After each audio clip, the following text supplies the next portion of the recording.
Gunline. Fire mission coming down, y'all. I'm your host, Lopez, and you're listening to the On the Gunline podcast, where we shoot the shit like we did out in the field, popping a squat and just chopping it up. So today is a very, very special episode to me. Today marks 5 years that I've been sober since I caught my Dewey back in 2018, and also it's my 277th episode. That's right, 277, which is the first unit I served in when I joined the Army. And coincidentally, it was the last unit I served in when I finally got medically retired out of the Army out of Fort Carson, Colorado. And what's also special about this episode, that when I first got to Alpha Battery 277, there was one other Hispanic cat in my battery, or in my section, I should say. Not just in, we were in the same battery, same platoon, same section. And this cat is one of the first fools that I met when I first got to the section. And he's my guest today. His name is Emmanuel Holguin, or as Smoke used to call him, Hooligan. Hooligan. So with that said, what's going on, Holguin? How you doing, brother? Hey, how's it going? Just chilling, living the life.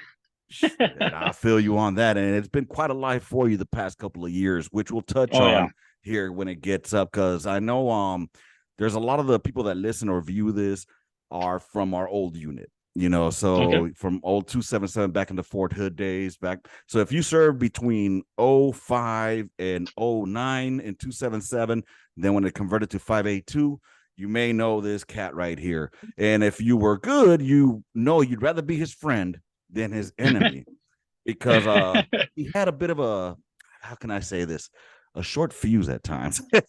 Remember my old nickname, Happy Time Hoagie? List commands to jiggling.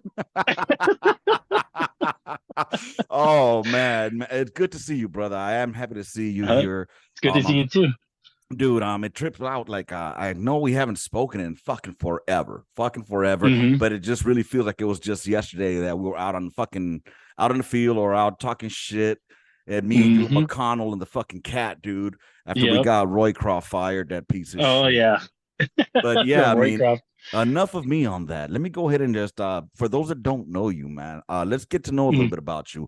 Where are you from? What is your story, brother? Okay, let me see. Well, I was born in this, as a matter of fact, I'm born here in El Paso. That's where I'm at right now. And my dad was a welder by trade, so he ended up getting a job with NASCO up in San Diego, and just welding for the Navy. Well, not really for the Navy; it's like civilian side, but for the Navy. And so he moved over there, and I was raised there. I was raised in San Diego, in Chula Vista, California. Little suburb. Little Chula Vista. I was in San Diego Job Corps out there in Imperial Beach, so I know it's a nice place, dude. Honestly, it's a nice place. It grew like crazy. Did it? I don't know. I haven't been there since 1996 when I graduated Job Corps. So I haven't been there since 2018. For different reasons, though. For different reasons, yes, sir. Right on. So prior to you joining the Army, did you have anybody in your family or immediate family that served in the military at all? As a matter of fact, I did. I had my uncle was a Vietnam veteran. Okay. But he went with the Marines. Okay. And that's how my dad ended up connecting with NASCO over there in the shipyards and stuff, because my Theo, his name was Theo Memo. He was there, and he loved that place. So he was telling my mom, and my dad at the time, oh, you should move out here. You should move out here. And somehow he ended up getting a good job, and they moved out there. So he's a Vietnam veteran. Unfortunately for him, though, kind of like most of us, we kind of he's seen a lot of action too. So he ended up drinking himself to death. So he passed away in 1990. I want to say 3. I want to say 93.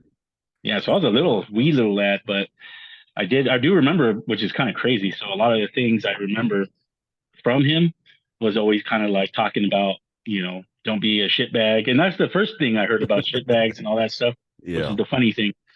Dude, so, yeah. Fucking shitbags. The Army was full of them. I got 2 that just jumped into my head automatically off the rip from our unit. So, But yeah, man, that's fucking crazy. How did you end up joining the army of all things? Especially you're Okay, from San so Diego, which is a yeah, Marine. I mean, San Diego's a Marine Corps Marine and fucking Navy town. town. Yeah. Yeah.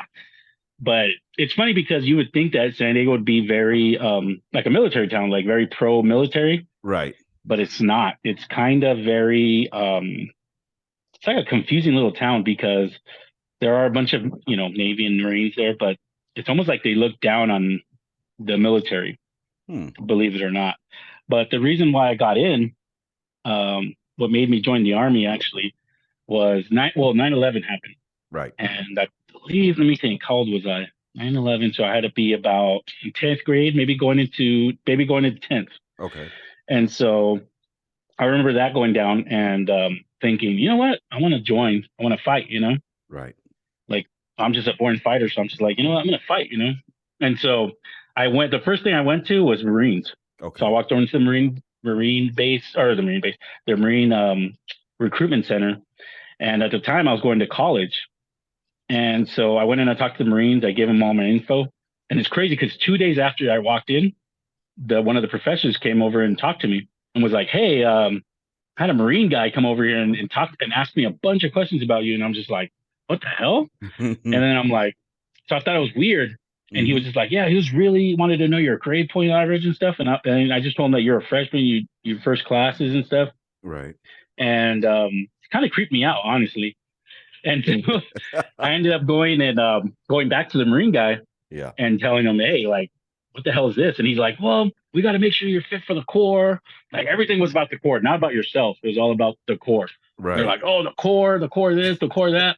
And I was like, man, fuck this shit. And it made me feel like, oh, I'm going to be a robot like this motherfucker, Right. And he was so like in your face too. It was crazy.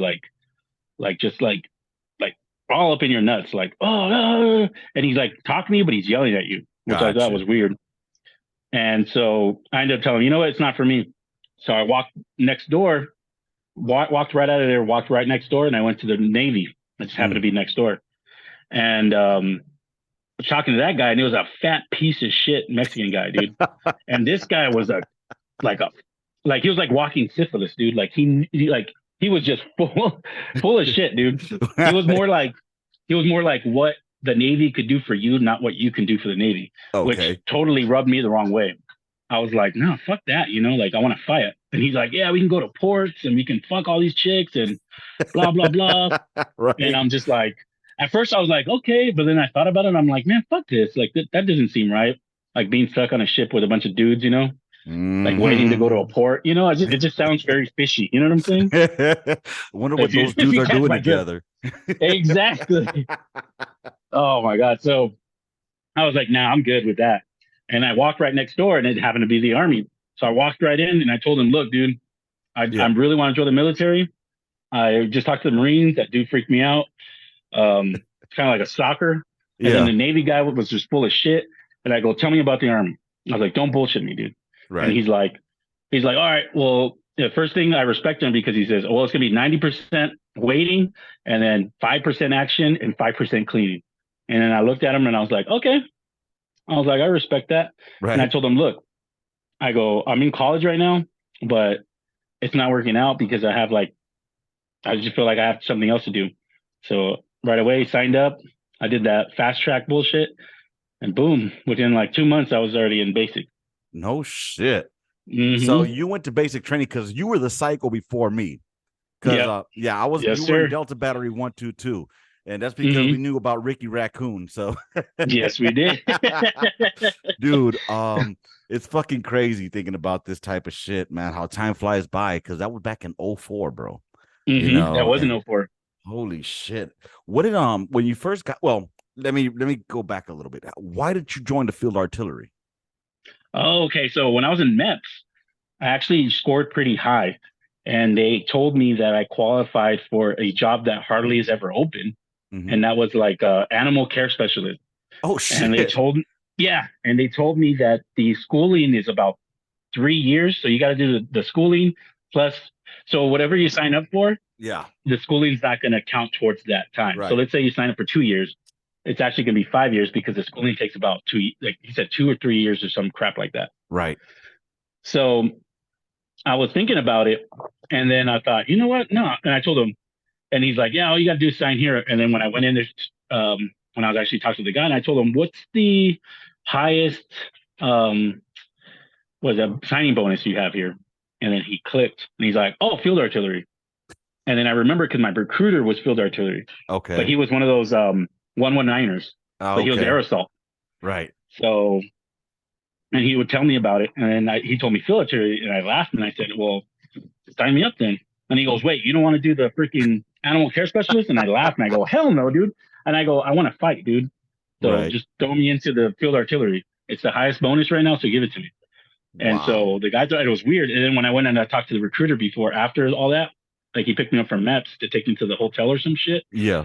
He started telling me like, dude, you're an idiot. You should have gone through that one thing. You would have got Yeah. a good job after you got out. And I just told him, you know what? I'm a born fighter. I got to fight. I can't just sit there and just be a pogue, well, I didn't know what a pogue was at the time. I just told him I just Right. didn't want to sit there and you know, do girls work, I guess. And just, Right. I don't know. It just sounds bad, but I just figured that there would be a bunch of girls in that MOS. You know what's funny is I think great mm, minds think alike, because I know that they mm, wanted me to come in as a dental specialist. Now, like, mm. no, I want to blow shit up. Who joins the army to not blow shit up, especially in time of Exactly. war? You Like, know, that's what I thought. But now when I think about it, I'm I like, know. dude, you probably should have tried that out a little bit. Right? Be careful But what you wish for, right? no. But the thing is, though, the crazy part is that when I was thinking about it, I was like, but I wouldn't have met all these people. Like, I wouldn't have met you. It's just kind of like, I kind of like the way the whole thing went. Like, I like my first unit. I love my first unit, honestly. Right. Our first unit I love it. I love the MOS. I mean, basic training and it's like, what is it? What do you call it? It was the thing that they don't have anymore. The OSUT? one stop. Oh, it's that. Yeah. Yeah. One station unit So training. Yeah. yeah. So I like that whole experience. Right. So it's kind of like I wouldn't trade it for anything because it was Same. so like kind of like character building, you can Right. say. Like we dealt with so much shit and basically basic training bled right into freaking MOS training. So there was no difference. So let me ask you, how old were you when you hmm joined? let me think. Let me see, 2000, probably 18 or 19. Holy shit. So yeah, you were still a hmm kid, bro. Yeah, because I Oh, came yeah. in, I was 18. I was 26 going 27 when I joined. I was an old motherfucker already. But luckily I had Oh, those no. boyish young good looks. So The rugged good looks. there you go. Oh man, dude. So let me ask you. So basic training, when you got to fucking Fort Sill, Oklahoma, what was your first impression versus your reality, what you expected, and your expectation versus reality? How was that for you? Well, let's take it back because I never really flown, and that was the first time I flown was actually on the plane to get to Oklahoma. Okay. And so I was like, it was all experience. So I was just like taking it all in. Like I was loving it Mm-hmm. until we got to, we actually went into the recruitment center or the little visit. What is it? It's not a visiting center. It's kind of like a little, you walk into a room and then they give you those Jimmy Dean freaking, uh, Gotcha. MREs. Yeah. Yeah. And so the guy said, and I remember I had my goatee and the guy pointed me out and he's like, what the fuck are you doing with the goatee? Shouldn't you show up like clean shaven? And I was like, I don't know anything. I was like, I'm from Right. California. And he's just like, oh, you're going to have a rough time here then. It's just like, I guess just because we're so like, I don't know, we're just so different from everybody apparently. Yeah. And so that's the first thing I thought about. And I thought, you know what? I was like, fuck. And I looked around and I saw all these different people. So, fat black dudes, freaking skinny white guys, like even like a Korean guy, which I thought was kind of weird. And Right. so, yeah, it was just like different people, parts of life. And I'm just like, fuck, dude, like this is going to be interesting. Right. And then right away I thought, you know what? I'm never, I don't like failing. So I'm just like, fuck that. I'm not going to let this fail. Right. Like this Well, is what I chose and I'm going to do it. so it's funny that you mentioned that. I mean, because Mhm. when I remember when I flew into to fucking Sill or to Lawton, like I remember I took the Mhm. plane from Miami and I landed in Dallas, and then from Dallas we jumped into a small little motherfucking propeller plane. Oh yeah, yeah. Dude, I'd never been on a propeller plane, bro, ever. I've been in jets all day long, no problem. But that little fucking puddle jumper, Mm, fuck that. Y luego, it was a fucking thunderstorm that night, or that night we were flying from Dallas mm. into Lawton. Bro, we took off. I saw nothing but fucking That's crazy clouds. because we flew from San Diego to Phoenix, and then from Mm. Phoenix we flew to Oklahoma City, and then we got on a bus, and the Oh, bus took us to Lawton. nice. Okay, well, bro, I'll tell you what, I would have taken that trip a lot more because I was Mm. hugging the fucking seat in front of me on that Oh, I airplane. remember those little propeller planes, Oh just like going to God. Killeen. The little tiny Yes. little like darts. They just Yeah, like chuck dude. you from Houston. They're like, oh yeah, you can go. Dude, I swear to God, because it was a storm, it was all foggy, Mm. and the plane kept dropping and up and dropping. And I'm just thinking in my head, fuck, we're gonna be on the news, fucking future Oh yeah. soldiers crashed on their way to Fort Sill, Oklahoma. I was scared shitless, bro, until we fucking landed, man. Dude, it was a trip for me. It was like, I remember when we got to the 95th, and Mm. I thought, this is boot camp. This is fucking easy, bro. I mean, that was my first Yeah. initiate because I got there over Thanksgiving weekend. So Mm. I thought, it was easy. There was a few drill sergeants, and I'm like, this is it. This is too fucking easy. That nobody ever mentioned that, you're gonna go through this thing called reception first, Hmm. and then you're gonna go over the tracks. They didn't Yeah. tell me any of that. Did you know anything like that? My recruiter before I left told me that he kind of run it down because, like I said, he was a 13 Bravo. He was a Right. gun bunny too, and so he told me about Fort Sill, and he told me that about the reception and about the first thing he told me was make sure during reception you just read that fucking thick ass book that they tell you. He goes because you want to be a fast tracker. Remember that Gotcha. crap? Yep. And he told me try to be one of those guys because when you get to your unit, they're gonna love you. Mm-hmm. And I was just like, okay, I'll see if I can. I didn't really Mm-hmm. know because obviously I'm just a little punk ass kid. So just kind of like, okay. So I kind of knew, but not really. You know what I'm Right. saying? So you're Yes. kind of like just watching people, just the way everybody acts, the way everything is, just absorbing things. That's the Did best way to do it. did you come from Sill with to anybody to 277? Let me think. From our unit. No, Okay. no. I was So thinking because a lot of the guys that I went to basic training with, yeah. they actually went to Alaska. Oh no A lot of shit. them went to Alaska, and most of them, and then the other, I would say 25% of them were like National Guard dudes. Ah, And so, but I remember a large majority of them going to Alaska, and I was one of the only ones that didn't get to go to Alaska. shit. Well, that they're probably in the unit that we ended up replacing out there, or not Hmm. replacing, but remember that got stuck. Oh, That the third ID. No, not third ID. The ones from Alaska that they had already started going Oh, back home, and they called I know them what ones you're back talking about. Yeah, yeah, because they, I they were out remember of that. Alaska. But dude, that's a fucking trip, man. I mean, what was one of the experiences that like because we all went through some crazy experiences in basic, Oh you yeah. know, like one that sticks out the most to me is fucking the gas chamber. You know what I'm saying? That shit stuck out to me the most. That and Treadwell Tower. What are some experiences that stick out to you from basic that like trip you the fuck out? You still think about today, and it might have sucked at the time, but you look back at now and laugh. Okay, the one thing. Okay, because knowing. Okay, if you know me, Mm-hmm. if anybody knows me, I laugh when I get nervous or when something's weird. I laugh. So the one thing that stuck out was when we were first getting to the drill pad, Right. and so we stuck us onto those cattle trucks, and we were driving, and there was this dude that was like propped up against the freaking door, and as soon as they opened it, this fool fell fucking flat on his face. And so everybody was freaking out. So they started jumping on this dude, jumping over this fool. Yeah. And this dude was just sitting there like with this this dumb looking face. And the drill sergeants were all up in his ass, like just yelling at him while he's on the floor, couldn't get up because he had his shit in the front, shit in the Right. back. So this fool was just stuck on the floor and everybody was like jumping on him. Not in him, but like on his bags and shit. Right. And I was jumping over him too. And I remember thinking like I was just started laughing because I was thinking, oh dude, this is when the shit's gonna start. Right. And so everybody's just like, I was just laughing. Everybody else was kind of like had this weird look on their face, like, oh my god. But me, I was just dumbass laughing. So we run into formation, and I'm sitting there laughing because I can't stop fucking thinking about this. And the drill sergeant runs up to me and starts yelling at me like, "Oh, you're trying to be fucking Joker," blah blah blah, laughing. And I'm like, "Oh my god!" And I couldn't stop laughing, so it made me laugh even more. And so I ended up being in the prone position with my shit all up on my, you know, and I was still laughing, and I couldn't stop laughing, dude. It was ridiculous. So that's the one thing I remember. It's just.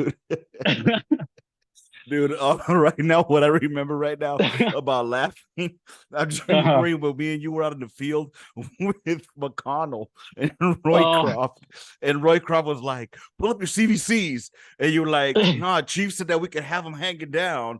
And Roycroft was like, "How about you get outside?" So like, fuck. So we go outside, and then as he's walking away, he's like, "Get a parade rest." And oh no, he says, "How about you get a parade rest?" And you're like, "How about no?" Dude, remember? Then we started doing, you started doing a little shuffle when the rest started walking, bro. Dude, we would do some stupid. I think that was the last field problem that we had that dude with us. Well, remember, he ended up freaking locking himself in the cat and then passing out. Remember that? Fuck that. Jesus. Who does that? That shit doesn't make any sense. It's like, because it was about the mats, remember? Because Chief was yelling at us about the mats, like, why is these mats all fucked up? Like, because Roycroft cut them into strips for whatever reason. I forgot. And so that fool locked himself in the cat and started sewing up the freaking mat, and he ended up passing out. Right. He became a heat cat, right? Yeah. Oh my God. Fuck. Oh, just so you know, man, this thing only gives me about 40 minutes. Then I have to wait 10 minutes and shoot you out a new link so we can pick back up. But, oh my God, dude, that just brought me back so much fucking memories. Dude, and then I think one of the funniest people back in basic. Go ahead. Wait, hold on. Remember when we were sitting there, me, Palfy, and you? And he came up, he goes, "Hey, Lopez, hey." He's like, "Hey, okay, hey." He goes, "Hey, Flaffy." Oh, Flaffy. Oh, Flaffy. Dude, I can't stop. I got the back of my head is hurting right now, dude. Fucking Flaffy. And you're so dead set, too. Yeah. He was like, you're so serious. Oh my God. Ladies and gentlemen, I'm sorry, but this just brings me back to, oh my God, we were fucking privates, right? We were all E1s together, E2s. Fucking and oh shit, man. So that was basic training for you. All right. So cool shit. We get through basic, you're done with it. Any drill sergeants that stand out that you know that? Oh yeah. The one that made a huge impression on me was Shoemaker. Drill Sergeant Shoemaker. Yeah. Him. He was good, dude, because like he almost like took me under his wing because, like I said, I was a young, kind of like, I don't know, I just had this fucking attitude, man. Like almost like if I knew everything, you know what I'm saying? Like, everybody when they're young, they kind of have this attitude like they know everything or they're invincible. And this dude was just like, "Look, man, you can't be like this. You know, you can't walk around like you know everything or everybody owes you something because you're gonna fuck yourself and you're gonna fuck your people around you." And so that kind of just instilled something in me to be like, you know what, I gotta stop being less of a fucking selfish person and more like a team player. And, you know, he was like the epitome of a drill sergeant, honestly. Like, I mean, I remember the first couple of weeks because they're supposed to be dickheads and assholes to us. I get that, you know, afterwards. But I ended up running into Shoemaker back in Afghanistan in 2012. Oh, really? Yeah. I ran into him. He was out there and he came into J-Bad, to Jalalabad, and he was coming to our A-lock and fucking so I went out to greet him and I seen him and he saw me and he's like, "You were one of mine, weren't you?" Like, yes, I was, drill sergeant. He was a first sergeant by then. And he was like, "Yeah." we did you guys bad on Delta Battery. But all in all, he was a cool ass dude, man. He was like a fucking, I remember in basic, he was like a fucking walking encyclopedia. That motherfucker knew every regulation and everything. Funny story, turns out that he ended up being first sergeant for Hunt. So, because me and Hunt talked about him on here, yeah, he was a Hunt's first sergeant up in Fort Sill. If you guys see me here grabbing this towel, is because I'm fucking sweating balls in my oven of a garage. So it's about 105 outside, in here. As you can see, I'm outside too. Yeah, but here it's about 102, I think, today. Yeah. I don't know, something like that. It's fucking sucking balls, bro. It sucks balls. But fuck, dude, can you imagine if we would have stayed in? We would be fucking retiring next year. Oh yeah, dude. The funny part is when I saw Sanchez and he was telling me about all the stuff that he was doing, and I was thinking like, oh, dude, like I told you, the only reason I got out was because of my ex-wife. Right. And that always bothers me because like I always felt like that was a mistake, but we'll talk about it later. Yeah, we'll get to that. I mean, because we only got like 6 minutes left before we come out to the next one. But dude, let's wrap up on the basic training portion, and then we'll go. Okay. What's going to do is going to segue into when you first got to the unit, and so the next one, when we come back, we'll be talking about getting to 277 and our deployments and 582 transition, because that I ended up splitting after we got back from deployment. I went to Korea, and then after that, McConnell and I had a falling out. And dude, I mean, well, you had some experiences. Well, we had some experiences in Afghanistan, in our deployment that I think still affect us still today. You know what I mean? Fuck yeah, it does. And so we'll touch on that. But dude, it's been great seeing you again, dude. It trips me the fuck out. Especially like, dude, we went through basic. Well, I was the cycle after you, but we pretty much came up together. You know what I'm saying? Yeah, exactly. I thought it was pretty fucking cool. Like sometimes I always get confused. And I'm just like, dude, was Lopez in the same fuck? Because we knew all the same drill start. So sometimes it's kind of like almost like we went to basic together anyway. Well, so and Sanchez too. Sanchez was in our he was a couple of cycles before us, but he was also in Delta Battery. Dude, and it's a trip. Like one of my drill sergeants that I remember, I'm sure you probably remember him, was Beato. And that motherfucker became an officer afterwards. You know what I mean? Really? Yeah, dude. He became an officer. And but that motherfucker was funny, dude. When we were in the cattle cars, he was like, welcome to hell, privates. Bow your heads and pray, privates. But don't worry, because don't pray for pussy, because you're not gonna get pussy. You are the pussy, and you're gonna get fucked, privates. He had like that heavy fucking accent, like Dominican accent. You know what I mean? And but that when he was out there calling cadence, bro, I had no idea. I remember him always being sweaty, dude, like all the time, like no matter what, dude. It's like he had a fucking mirror on his forehead, always sweaty. That's one thing I remember about that fool. Shit, him, and then it was Drill Sergeant Rogers, who was our senior. He wasn't senior, but he was our platoon leader, or our platoon sergeant for our platoon, the second platoon. Then you had a podcast. Oh no, go ahead. Oh, gotcha. My sister. Gotcha. Luego, fucking dude, it was just a trip, man. So yeah, let's go ahead and finish this one up. And I'm gonna send you out that new fucking link in about 10 minutes. So it'll be about 2:00 your time. And and then we'll link back up. So go ahead and grab yourself a beer. For those listening, watching, it'll be about a 2-minute thing for y'all, and not even 2 minutes. It'll be like instant. But dude, do you see that thing up there though? Oh yeah, that shit up I there. still have mine. Hell yeah, I still got mine. But the thing is, though, is that my stuff is a bit. I don't know where it's at, because, like I said, after my adventures, a lot of my stuff is gone. Like my challenge coins, everything, dude. All my stuff. So, well, my first wife got rid of my stuff. So that fucking cunt bitch. I hope she. I don't know where it's at. Like it could be with my mom. It could be with my little brother. It could be with her. Like I'm not sure where it's at. So I have to track it down. Still in the process. All right, well, dude, let's go ahead and finish this up, and I'll send you that new link. All right. Okay. Well, before we go, hold on. We still got 2 minutes. So let me ask you, when did you find out you were going to Fort Hood?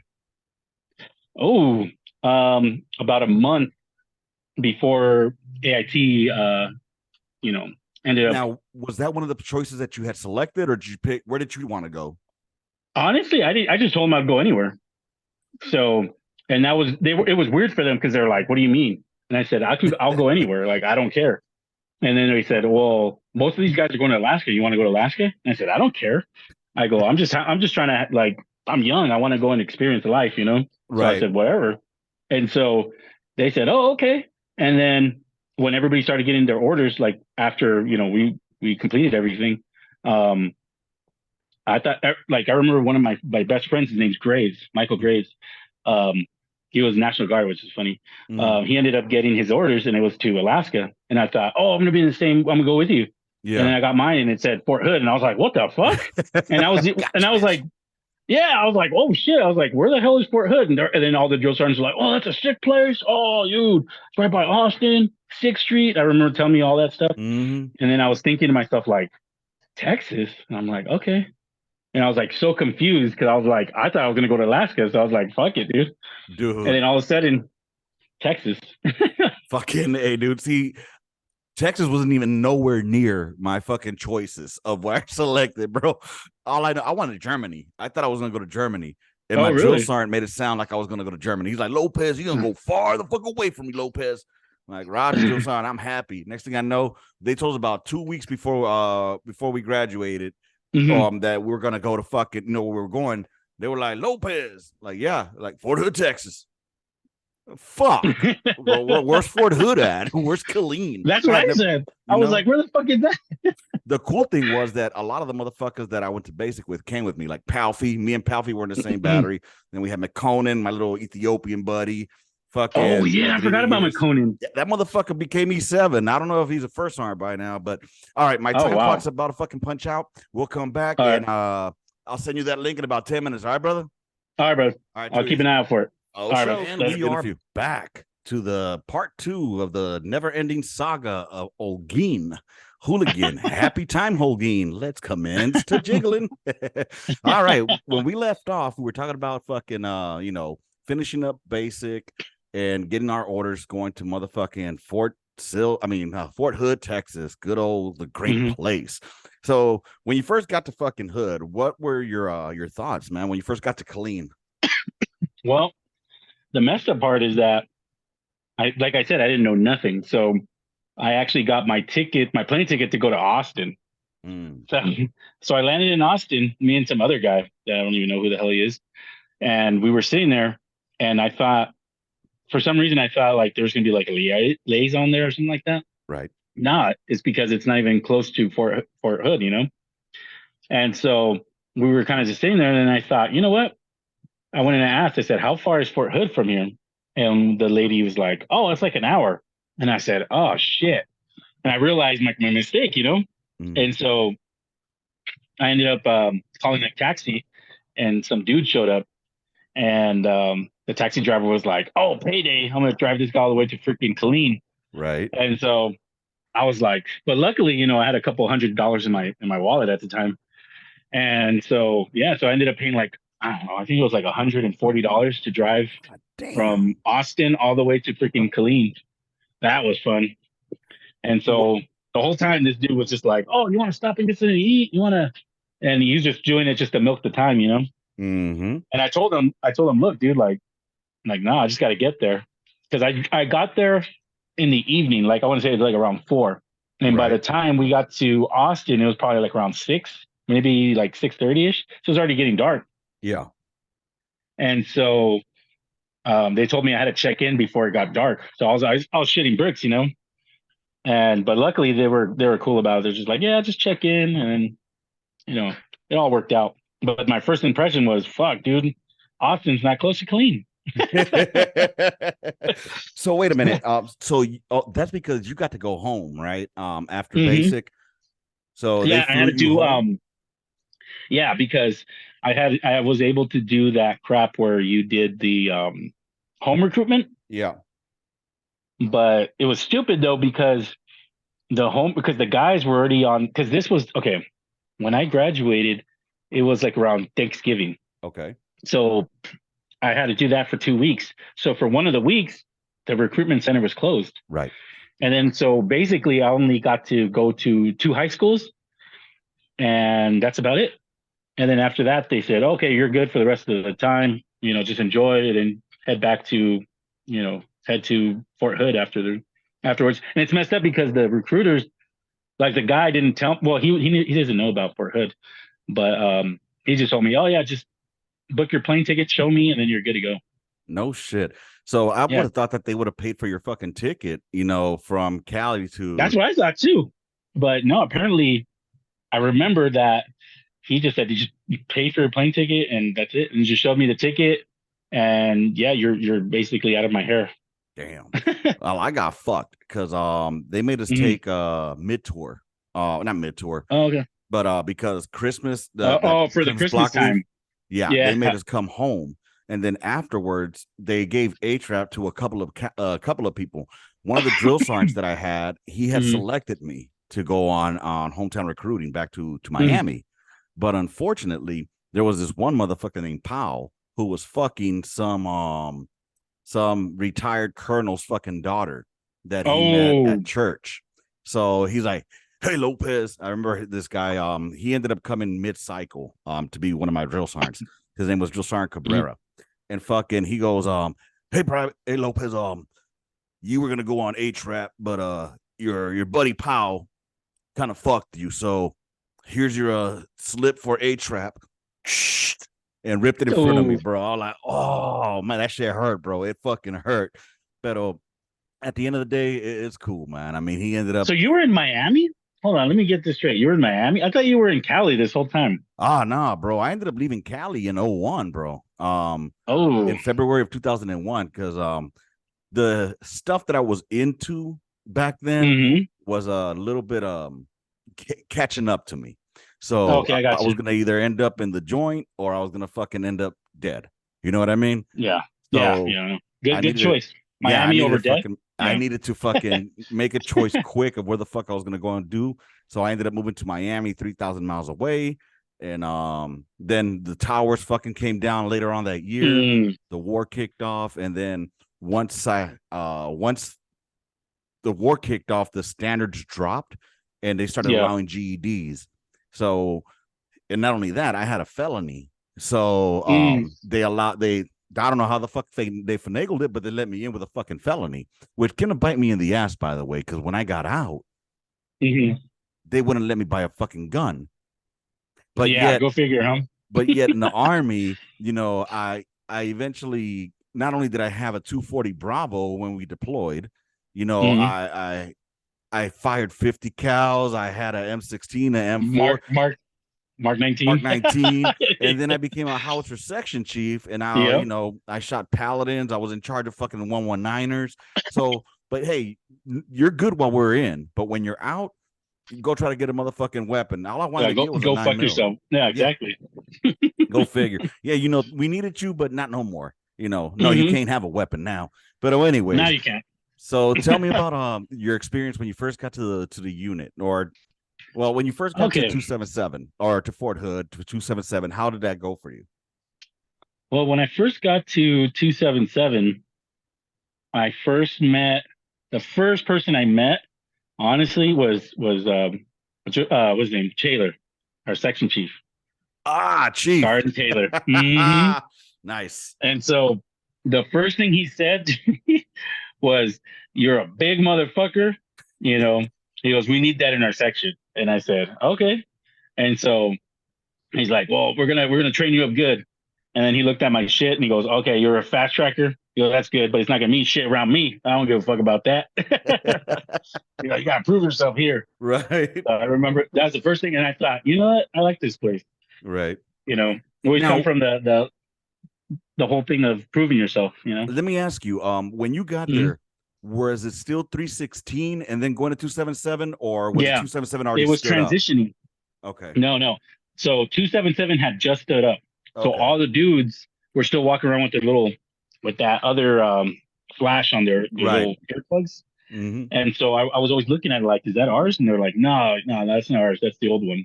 And then Okay. but they were still walking around with it. So it was still transitioning. Right. So I Dude. remember it because these guys were all about how they caught Saddam. So Right. I don't know if they told you that story, but yeah, they were all about that. They're like, yeah, we're the ones that caught Saddam and blah blah blah. And I was just like, Okay. Right, dude. It's Mm-hmm. fucking funny because how that plays into our deployment as well with Saddam. Mm-hmm. It I trip out because when you first got there, so they were standing up the unit and Mm-hmm. our chief, that we ended up having. I have a similar story with Chief, Mm-hmm. except Chief smoked my ass day one. I mean, Oh, he smoked me too. Oh no! Don't get me wrong. He said he wanted to see how that I was built. So he goes, you know what? He goes, how many push-ups could you do? And I remember saying like at once, and I said, I don't know, maybe like 40. Like just boom, just bust it out at once. And he mhm. goes, fuck that, you got to do double that. He goes, if you don't do double that, you're gonna go to another section. So got in a prone position, and he's asking me questions while we're doing push-ups. Mm-hmm. And after I got to about 50, he goes, "Are you getting tired of me?" And I was like, "Oh fuck."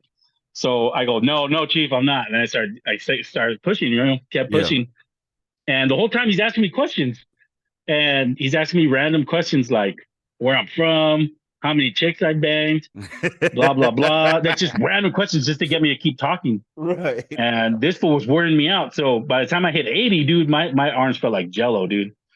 I It was tell just you, like, mm-hmm. that motherfucker. Just to One see how thing we I were. say, I think Mm-hmm. we had the best fucking chief in the fucking battery. Yeah, we did. I Mm-hmm. think that he was the best fucking chief, and I loved it when he talked about himself in third person. He's like, "Hey, come here." You know what I'm talking about? I don't know why, dude, but I thought of Norwood too, dude.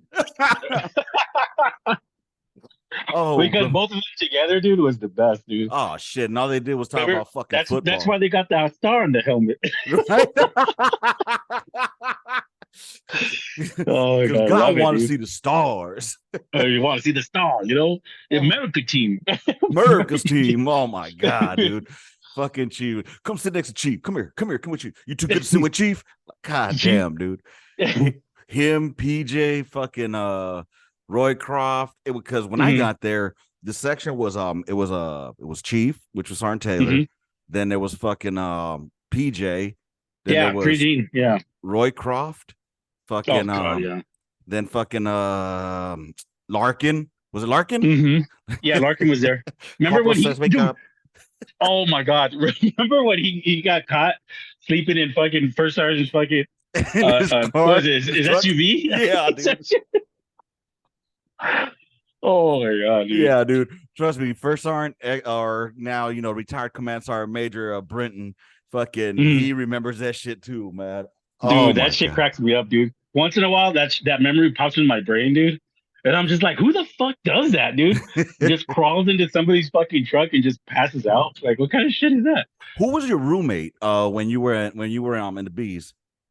Okay, so at first, my first roommate was Hubbard. Guess what Remember he Hubbard? is now? I'm pretty sure he's high up, dude. First Sergeant Hubbard. Guess he was the last I saw. He was First Sergeant Hubbard back at 277 FA in Carson. Mm. Fucking See, but crazy. the thing is that I was Hubbard's roommate, Mm-hmm. and then we had that incident that happened with Thomas. Remember Michael Thomas? I don't know if you remember him. He was the gun. He was our gunner, our what is the armor, Okay. and then he ended up dying in my room. That wasn't Thomas, fool. The one that died in your Mm-hmm. room? That was Jones. Oh, Jones, Thomas Jones. Sorry, Thomas Jones. Thomas Yeah. Jones. Sorry. And so, yeah, he ended up dying. And dude, I couldn't stay in the room, not because anything crazy or anything. It's just Mm-hmm. kind of like that's the only thing I could think of. And so I ended up moving in with Sanchez. Ah, So okay. yeah, Fucking and I don't know Sanchez. why, but I don't know if Hubbard stayed there, but I think he moved in with Reese on the Mm. other side as well. Because that room was just like, dude, like we couldn't go in there, dude. Dude, I remember that day because Dude, that shit was horrible, I man. remember That you were shit was. telling me that you had gotten up, you walked over him to go use the bathroom, came back to sleep and everything, and then they came to Mm-hmm. look for him for CQ, right? Because he had CQ Mm-hmm. later on. It was Father's Day 2000 Yeah. and Yes. in five, yeah, Father's Day Mm-hmm. 2005, bro. 2005. Mm-hmm. Fuck, that was a Dude, fucked up. that shit was that. Dude, then they took me. I think I told you. They took me because they tried to tell me that I killed them. And then they took my belts. They took everything. And they were like, why'd you strangle them? Why'd you do this? And I was like, dude, like, what the fuck? Like, what do you, for 8 hours, these assholes were just drilling me, dude. Yeah, And the whole time I'm like, what are you talking about? And then finally they got the toxicology and they're like, oh yeah, he died of methadone overdose. Right. And then they're like, then they're like, oh, sorry for your loss. You can go.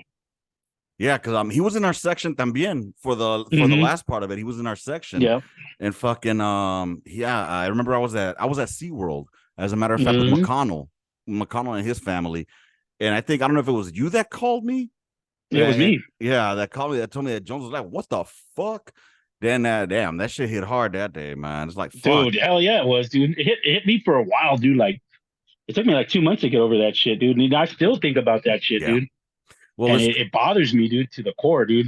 Because it tripped out, like, well, because he ended up coming to our section and he was in the cat with us. And I remember we go to the field and me and him would have little rap battles, which is fucking retarded because he used to call me a fucking Momo. I used to hate that shit with that motherfucker with that. He got that heavy East Coast accent, right? Yeah. So it was a fucking trip, man. And yeah, man, it was fucking trippy because, okay, so for those that we were in the cat crew together, and in heavy artillery, mechanized artillery, you have the gun, which will have, the driver, the gunner, and the chief, and the number one man. The number one man was Bricker, and then fucking the driver was good old Pepsi Bash. Can.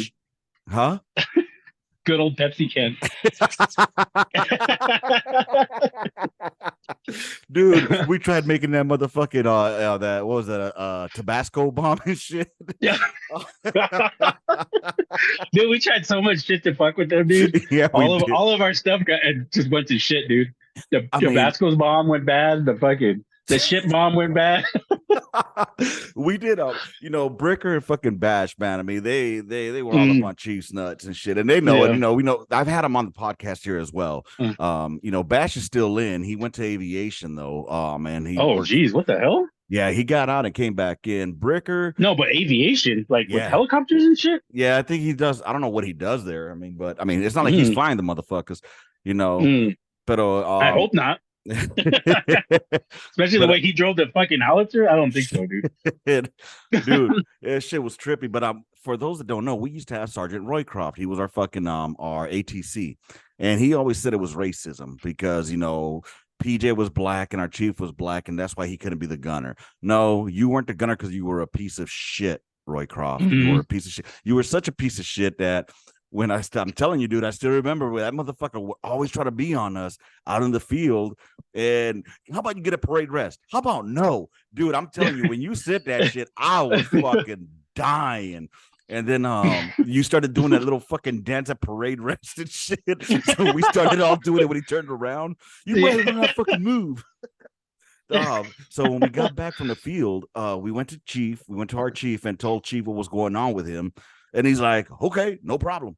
Next thing we know is that Monday came and he got all butt hurt because we got into formation and he just tells Roy, hey, Roycroft, you're in ammo now.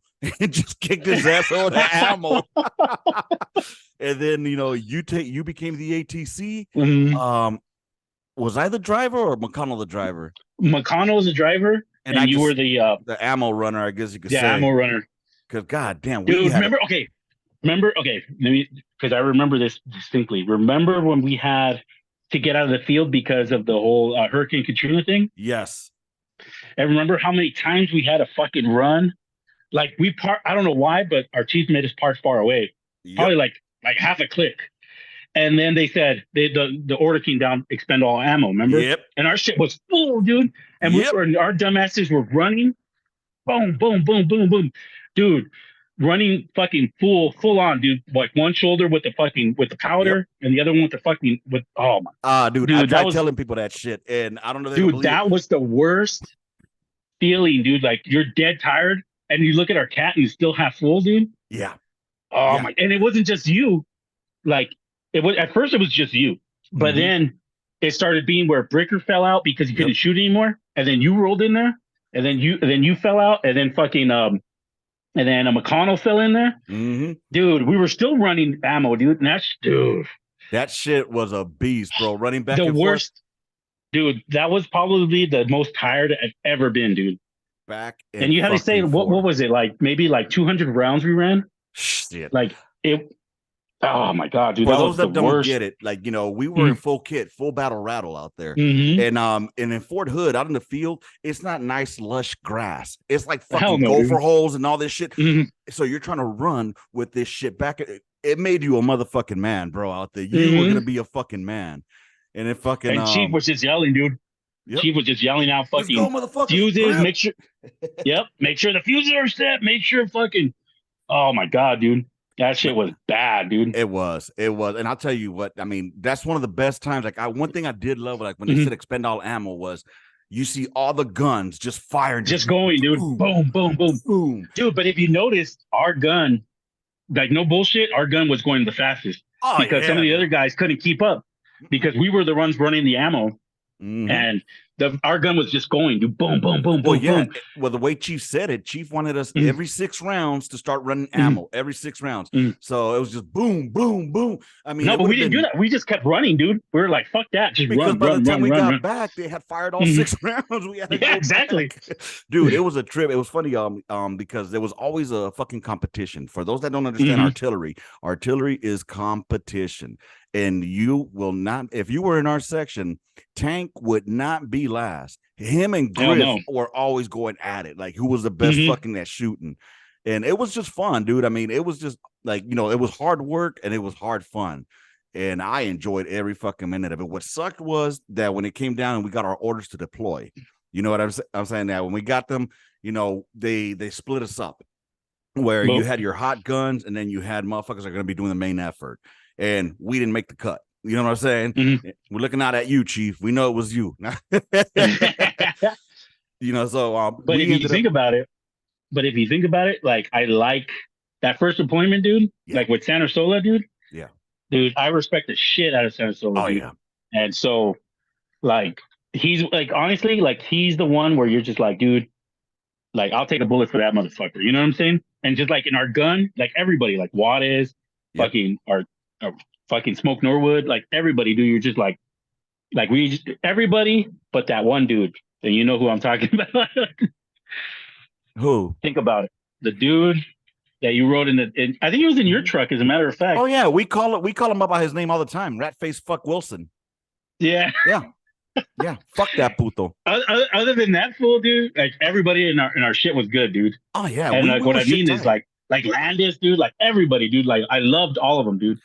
And so like that deployment, dude, I'm telling you, dude, like we could have just done that shit forever, dude, because everything about that was just fucking perfect, dude. Like sometimes I think back about it, dude. Yeah. At the time, you were like, man, fuck these missions, or like, fuck, dude, I'm tired, or whatever. But now, dude, I would give anything to go back to that shit, dude. So I got to tell y'all something. All right, look, you know this. I'm just telling the audience something. So here's the thing about Holguin. Holguin was the second gun truck. I was in the first gun truck. Third gun truck was fucking Cruz, and last gun truck was Kowalczyk. All right, and our first ever mission. I already know what you're gonna say. Our first ever mission, we were doing right seat rides. All right, and we got fucked up on that first mission, January 5th, 2006. We got fucked up. All right, and long story short, that shit haunts me, dude. That shit haunts the fuck out of me, dude. Yeah, I don't even like overpasses because of that, dude. Like when I'm driving, to this date, if I get a funny feeling, I have to get off instead of going underneath a simple overpass, dude. Sometimes I have. That's honestly, that's what caused me to lose my marriage, because of that, dude. Because of these weird fucking things I'd feel, dude. You know what I'm saying? And for some reason, overpasses just fucking kill me, bro. Like, I don't know what it is, dude. No, we're on the same boat, because the thing was, it was right after the fucking overpass. I mean, the fucking LT, because remember, you were in the truck in front of me. I was in the truck behind you, and they had just switched us because since I was the lead gunner, I was supposed to go in the front. But then the LT... But you're supposed to watch what you guys are doing. Right. The LT said, hey, come with me in my truck so you can see what the gunner does. So, so I could see what Revere, because Revere was the gunner from Third ID. So shout out to Revere, Third ID 176 back in 06. So what ended up happening, for those that don't know, January 5th, we were on our way up to Camp Taji, and it was supposed to be a routine trip going from Baghdad to Taji and back. Motherfuckers were all laxed, because I guess this was like a regular mission. So it wasn't nothing bad. But the Taji run. yeah, and what ended up happening was as soon as we got to this overpass, fucking even the LT was on the mic. He even said, "Hey, y'all make sure y'all keep your eyes open to this fucking EFP alley." We weren't even 100 meters past the motherfucking overpass that we fucking your vehicle went through, my vehicle went through, and then the third vehicle is the one that got hit. Just kadoosh. And that's the vehicle. That the thing that bothers me about that vehicle, and like even now, dude, I don't know why, dude, but it bothers the fuck out of me is that gunner that was up in the hatch that was screaming, dude. Yep. Like that guy screaming fucking like haunts me, dude. Like it shakes me to my core, dude. Like and the fact that fucking Stuck, remember Stuck? Yeah. Stuck got fucking hit too, dude. Like he had shrapnel. I don't know, dude, but just seeing Stuck fucked up, dude. I don't know why, dude, but that bothers me too, dude. Like it bothered me, dude. I know what fucked you up the most was what fucked up a lot of us was when the medic got out and he started running towards us. I don't even like thinking about that, dude. Yeah. And I don't even like thinking about that. Right now, when you brought up the medic, I'm seeing it porque I jumped out to go. I'm not the medic, the fucking the gunner. His name was Vasquez or Velasquez. And I remember seeing him, and he was all black from the explosion. And I ran to him to go put up his fucking to give him his. Remember his arm, dude? Yes. Remember how fucked up his arm? Oh my god! That's the thing. I was gonna put the fucking I was gonna put tourniquet on him. The thing is that they didn't have the IFAC. They still had the old tourniquet that the one that they used to put on top of the IBA. Yeah, the cloth one. Yeah. Right. So I tried to grab my tourniquet and I couldn't open it because the stupid gloves wouldn't open the clip. So Lieutenant Sandersola threw me his and I grabbed it. And I grabbed his fucking arm, which was fucking just dangling with that river of blood. And I started twisting to stop the bleeding. And that's when it fucking broke. That stupid little stick that little plastic, that weird little. And then, dude, I remember that shit so fucking vivid, like it happened just now. You know what I'm saying? And so it fucks with that shit fucks with me every fucking anniversary, bro. And then the other thing, like you know, I love Sergeant Norwood, dude, but he had Sergeant Norwood, like Smoke Norwood, had this fucking look on his face that freaked me out, dude, because he's always, you know, like Smoke is always like very calm, very collective, very like a rock, you know what I'm saying? Yeah. And that day, I remember seeing his face when I was kind of freaking out. I was like, dude, we're gonna get fucked up, you know, because we were all out there trying to help. We were. And I remember seeing his face, and he had this fucking like ghost face, dude, like almost like I don't know, dude, like he didn't have the confidence, you know what I'm saying? Yeah. Like every time you look at him, he had that confidence. And that it feeds you, dude. And then that day when all that shit was going on, dude, he didn't have, and that bothered me, dude. Like I was like, oh my god, dude, we're gonna fucking die. You know what I'm saying? Yeah. And I remember looking at his face, and that fucked me up, dude, because I've never seen him like that. And I'll tell you, like even now, dude, it bothers me because I'm just like, dude, like he was like the solid. He was the platoon sergeant. Yeah, you know what I'm dude. saying? You know, I'll tell you what fucked me up, and still to this date, and it goes back to the overpasses. The Hajis, how they were fucking clapping and fucking like, and then they're dancing and fucking being weird on the overpass. The LT said, "Light them up, fuck it." And then they finally called ceasefire. But after that, what fucked me up was because it was after the explosion where the Doc Walker, where you know he didn't make it out. What fucks me up, and to this date I still see it vividly, is the overpass, and then the smoke just billowing away, and in the middle of the fucking road, just his aid bag that was left. Yeah. No, dude, was when they grabbed his vest and it was all charred. Yeah. And there was something in the vet, like I thought it was like a log, dude. It looked weird. And so they were bringing that shit and they were throwing it in a body bag. And I remember thinking like it's just like a piece of fucking like material. Like, why are they throwing it in a body bag? You know what I'm saying? Yep. I remember that shit, dude. And it was just kind of like, I don't know, man. That shit. Bro, I was so fucking scared because I remember I almost fucking froze up. Porque what ended up happening was after I took care of fucking Velasquez, whatever his name was, Sergeant Lopez was the one that got hit with the shrapnel that fucked him up. Yeah. Yeah. So I'm looking at him, and and they're telling me, go get the fucking litter, go get the fucking litter. So I go and try to grab the first litter, and that shit breaks in my hand. Like it wasn't working. Then I go try to get the second litter, and that's when the second explosion went off. I had just turned around when I had saw the medic coming, and just boom. That's when that happened. That's when me and Waters got out. Because when we got out, I remember the second bomb went off, and I remember looking up, and I remember somebody running, and I remember the bomb going off, and then it kind of like I closed my, like when you flinch, like when you're about to get punched or something, you kind of flinch, and then I opened it, and I was kind of like pushed a little bit back into the door, and so when I opened it, there was nothing there, dude. And then I remember somebody, I don't know who it was, but somebody was yelling like, "Where's the fucking medic? He was just there." And then Water was like, he looked at me and he goes, "Hey, dude, we got to get over there." Yeah. And I kind of like, at that point, it felt like you weren't in your body because I felt like I was watching myself, dude. So it was weird. This is a weird experience, bro. Yep. Like I don't even remember how we got back to the fob. I don't remember how we got back to the fob. I don't even remember the fucking helicopter landing. I don't remember anything, dude. Dude, I had to go on the fucking to go provide security for the helicopter. So after the second explosion happened, I kind of froze. I froze. You know what I'm saying? And the gunner that I was with, his name was Keys. I remember that. And he looked at me. He's like, Gunner. And I looked at him, and he's like, relax. And then when he told me that, I relaxed, and my training just kicked in. From there, I just started getting the litter. I took it over to fucking Smoke Polonese. That was the name of the platoon sergeant. Oh, I remember. And then I got to him, and he's like, I don't need that shit no more. He's already gone. And that's when I saw Sergeant Lopez, and he was just gone. Yeah. You know what I'm saying? He was just gone.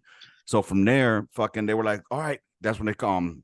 I remember the blood, the pool of blood in that fucking hatch, or not the hatch, the fucking TC side on the floor.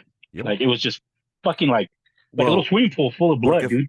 Porque fucking Campos grabbed him, pulled him out, and put him on the floor, and then started yelling for the medics. And then from there, fucking the second one went off. It all happened so fucking quick. Yeah, dude, it was like slow that, motion. And dude, what tripped me out was like I thought we were gonna fucking die because after that secondary, I did too, dude. I thought it was a daisy chain. I did too. You know what I'm saying? I thought daisy chain. Then the small arms fire, then light them up, and then fucking from there they were like, all right, we need you go over on the other side of the road and pull security for the chopper. So I went. I had nobody from our platoon, bro. Nobody from our platoon. I was just up there by myself with the guys from Third ID. And then fucking this one sergeant's like, hey, go stand over there.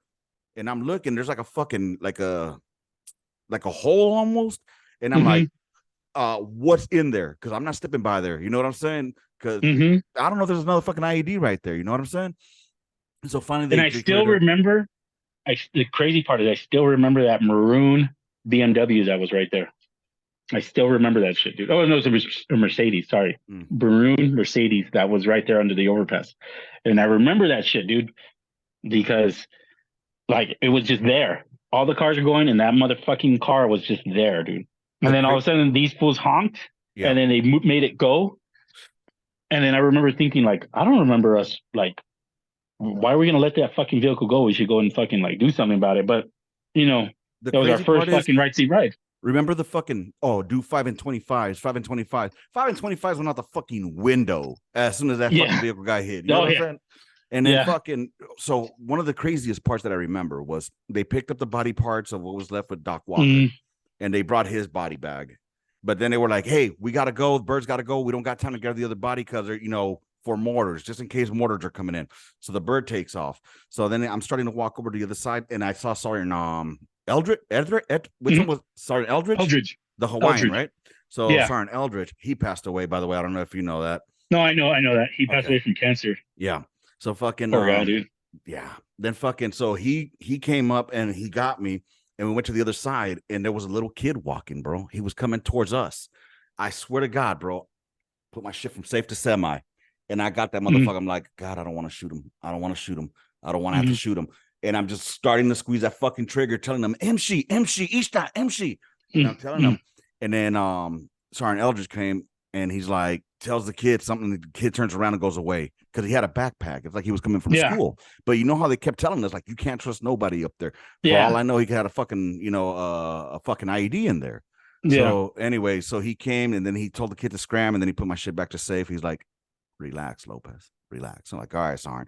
I'm telling you, bro. And that was the worst day of my whole war out there, because then having to put Sergeant Lopez in the body bag, zipping it up, seeing the flies on him. And then he was in our Humvee. We had to take him to the cache. You know what I'm saying? So I was like, fuck, bro. That was by far the worst fucking thing that could happen to us. But at the same time, it was the best honestly, thing that happened. The best thing, yeah. Unfortunately, because we became hardened. We didn't become complacent. Exactly. Yes. And we were hardened like a motherfucker. Remember every time we'd go out? That's where I was going to. That's where I was. That was the whole story where this was coming to. So every time that we were getting ready to go out on a fucking mission, all right, every time before we would roll out, this motherfucker was right behind me, and he'd be like, "Hey, Lopez, check it out."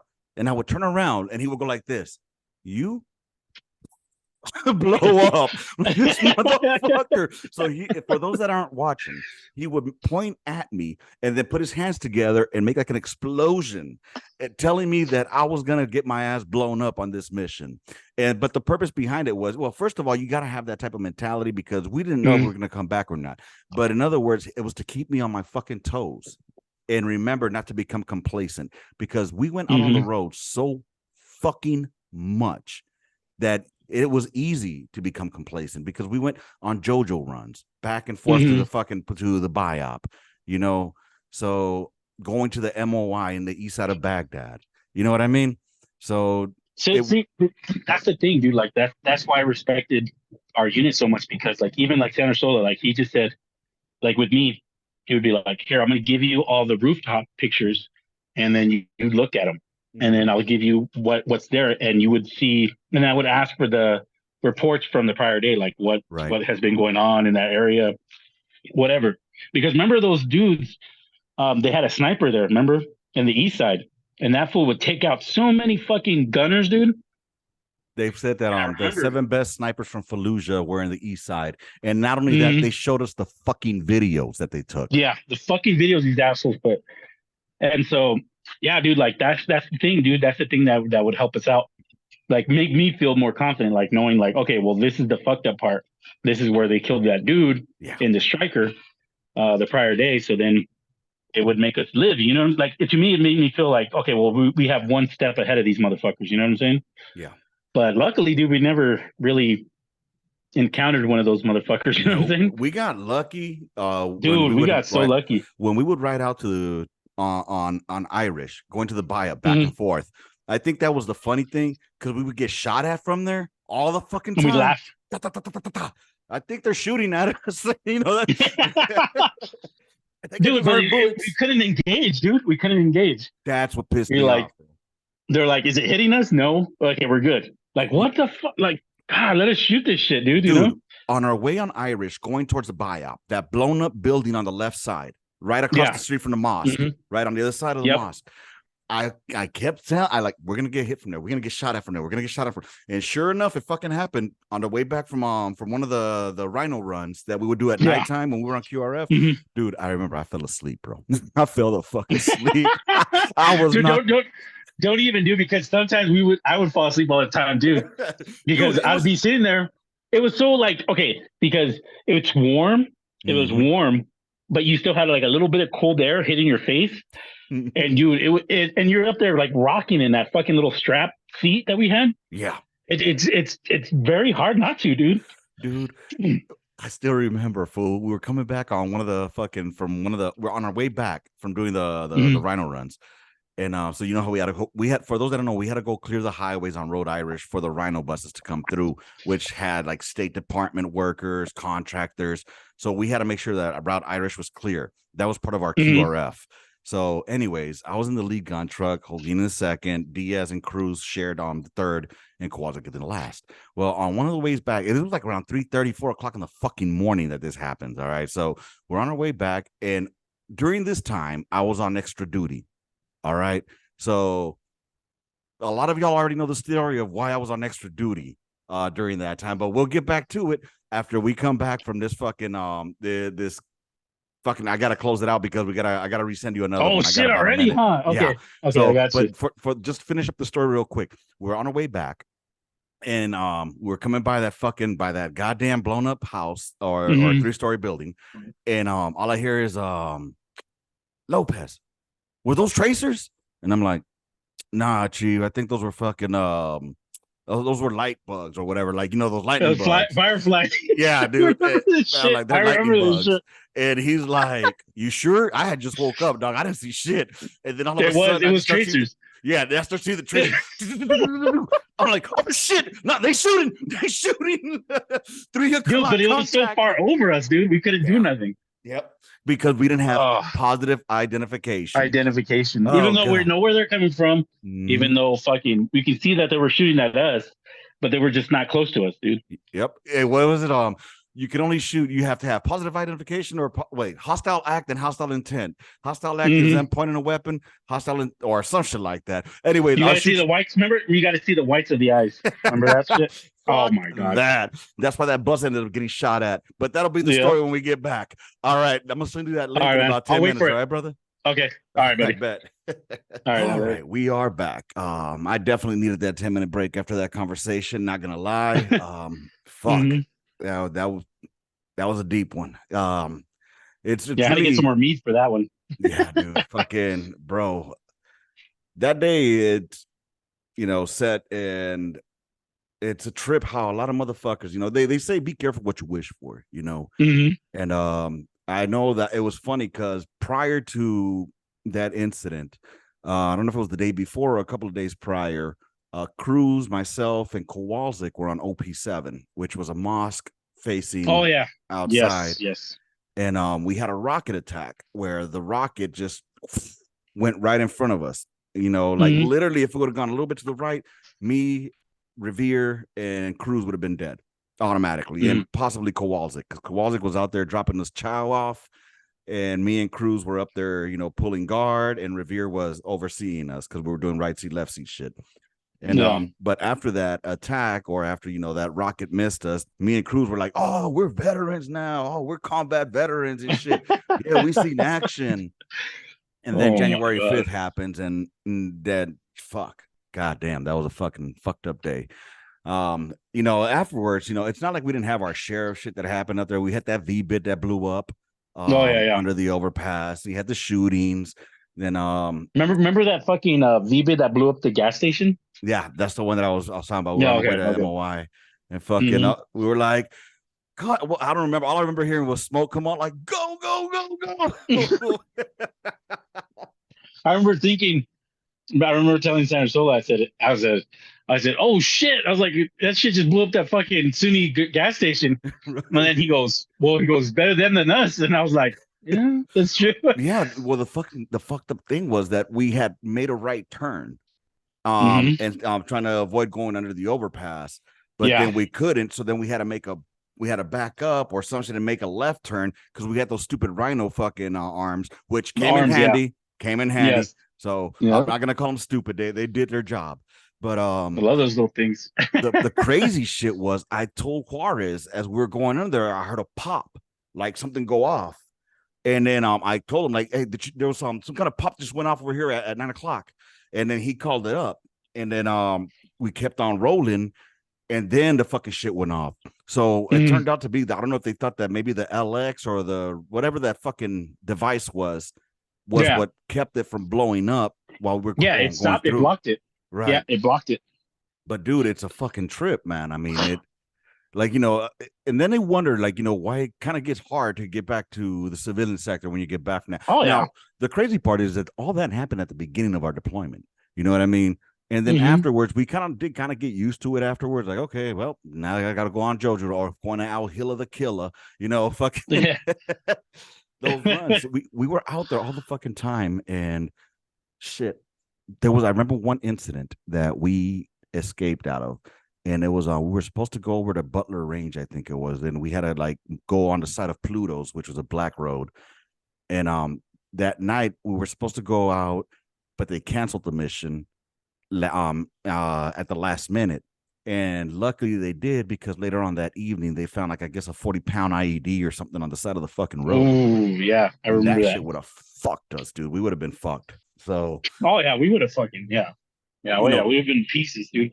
things happen the way they happen. You know what I'm saying? So before we left, I was teasing a little bit about, me being on extra duty, and why. If you've been listening to the podcast for a while, people, y'all know that I caught a bit of a charge out there for getting drunk while I was out there in Baghdad. And what's funny is the guy that I was working with that day in the tower happens to be this guy right here. And I was still drunk as fuck when I got to that tower, bro. I was fucking faded, man. I mean, I drank too much. I didn't know that what moonshine would do that to somebody. You know what I mean? But bro, It's crazy. Well, that was the Listerine one, right? yeah, that was the Listerine when I Okay. bought that fucking bottle. So the fucked up thing is, so okay, for those that don't know, Holguin, myself, Diaz, and Cruz, we shared a room for a while. And then I finally got my own room with Kowalczyk and McConnell. And I fucked that up the first night by getting fucked up on Listerine, we'll say. Listerine. The Listerine. special. Yeah, it The was special moonshine. edition. Yeah, I mean, well, everybody, whoever didn't know, Roberson had sent himself some moonshine from North Carolina type. And I ended up getting it from him for $20. And I got fucked up that night, like beyond control. I was mixing it with Rippets. Long story short. Oh my God. Yes, I remember that. I missed movement. Oh And yeah, all I know is I remember Holguin calling up on the radio like, can somebody come and get Lopez? He's over here all drunk. While we're in the tower. Like, oh, dude. Dude, because you're gonna fall out that motherfucker, dude. Nah, I would have. I was fucking faded. Dude, man. no. I'm dead serious, dude. Like, there's a few times where I was like, oh my God, dude, because you're leaning on the 240, like fucking literally like about to fall out the tower, dude. Well, dude, I mean, it was fucking hot as balls. Remember, they were like fucking It was hot ovens, as balls. dude. Yes, it was hot as balls. And you were sweating like a dude. I was sweating, but you were like on another level, dude. It's like you jumped in a fucking swimming pool, dude. Dude, remember Storytime Taylor? Oh yeah. I wish I could find that guy to fucking hear some of his stories. And oh my God, that dude had connections everywhere, bro. God damn. Of course, dude. He's Storytime Taylor. That motherfucker. Dude, some of the, I'm glad that we really had that experience out there. And it's a trip, like you said, overpasses to this date fuck me up. To this date, bro. And even driving down the fucking road, seeing anything on the side of the fucking road fucks me up, dude, to this day. The crazy part with me is that I can drive on the side of the road, but it's like almost like if I have a clock in my head, and it would be like a certain amount of time, I would feel like, you know what? I would start feeling unsafe. You know what I'm saying? Right. And then I would be like, you know what? I need to get off the road, just for a few minutes, which is weird because you get off and then it's almost like you're recharging. And then you're like, okay, I'm going to go back on for another few minutes or another few hours or whatever the case is. But yeah, dude, that caused, honestly, that itself, that I'm talking about, like being around crowds, driving long distances, overpasses, that caused such a bad strain in my marriage. Yeah. That, it's basically what ended it, dude. So before we get to that, because I know that that's definitely one of the things we are going to talk about. Oh yeah. So we did our first deployment, and thankfully, we got back. There was no KIAs on that deployment. Lieutenant Sandersola, who became Captain Sandersola, great man. I mean, he was definitely what I would consider a great fucking officer. You know what I mean? Like, he was good. Oh, dude, he's one of the guys that, like, anytime I would be around an officer, he's the one that I kind of like, well, you're not, like, I compare him to him. Like, he's the standard. You know what I'm saying? I'm the same way with First Sergeant Brinton. Like, I put him to the standard of what First Sergeant Brinton to me was like the epitome of what a fucking first sergeant was supposed to be. Yeah. He's the person. Brinton was, our first sergeant. He's the person that you emulate, dude. Like, you want to be like him, dude. Because first of all, he's the confidence, the leadership, the fucking jokes. Like, he'd come out jokes like fucking out of left field, dude. And you're just like Kovac. Everybody's seen Kovac? You know what I'm saying? Like, shit like that. You're just like, dude, like, what the fuck? Dude, like, where'd that come from? The funny thing was, Like, shit that happened out there, and it was still handled internally. Like when those fucking Oh yeah. fools came in through the goddamn gate in the trunk. Mhm. So, Yes, I remember that shit. Oh yeah, my god, that was. Oh my god, that was so stupid. yeah. I Who the mean, fuck thinks like that, dude? I Oh, don't we're gonna know, get through man. the gate. We're gonna keep one drunk motherfucker to drive, and then four motherfuckers gonna jump in the like if you're crossing the border, dude. Like what? Right? Oh my god, dude! I remember like the barracks parties were the shit back then too, man. Mm-hmm. Just getting drunk, having a good time. Like, I mean, the shit too was that like even though that people might not have gotten along together in the bees, we still looked out for each other. You know what I'm saying? Oh yeah. And it was just always good. Like me, you, McConnell, fucking Moya, um, shit. Even I didn't even get along with Quintero. You know what I mean? That was like my fucking rival right there. But at the end of the day, that was still my brother. You know what I mean? And Dude, the Q. The funny thing about Q was like he was one of the first of us to go down. You know what I'm saying? yeah, Like yeah. after Johnson, No, he was the and first. He was first, yeah. and then Oh Johnson. yeah. He was, and then Johnson. But that dude, I don't know why, dude, but that shit ate me up, dude, because I still remember. I don't know, dude. Like it's like yesterday, dude. You remember the conversations? Yep. Like he would push you. You know what I'm saying?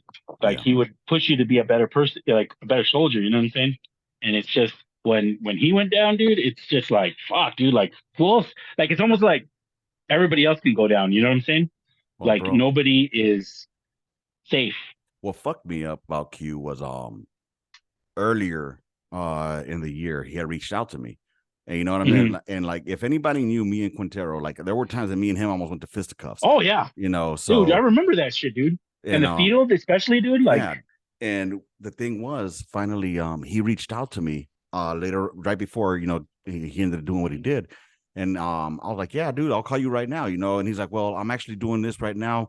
Let me call you back. And I'm like, yeah, dude, here's my phone number. Call me up. Because at the end of the day, he's still my brother. You know what I'm saying? yeah, Regardless of however we felt each other personally, we still professionally.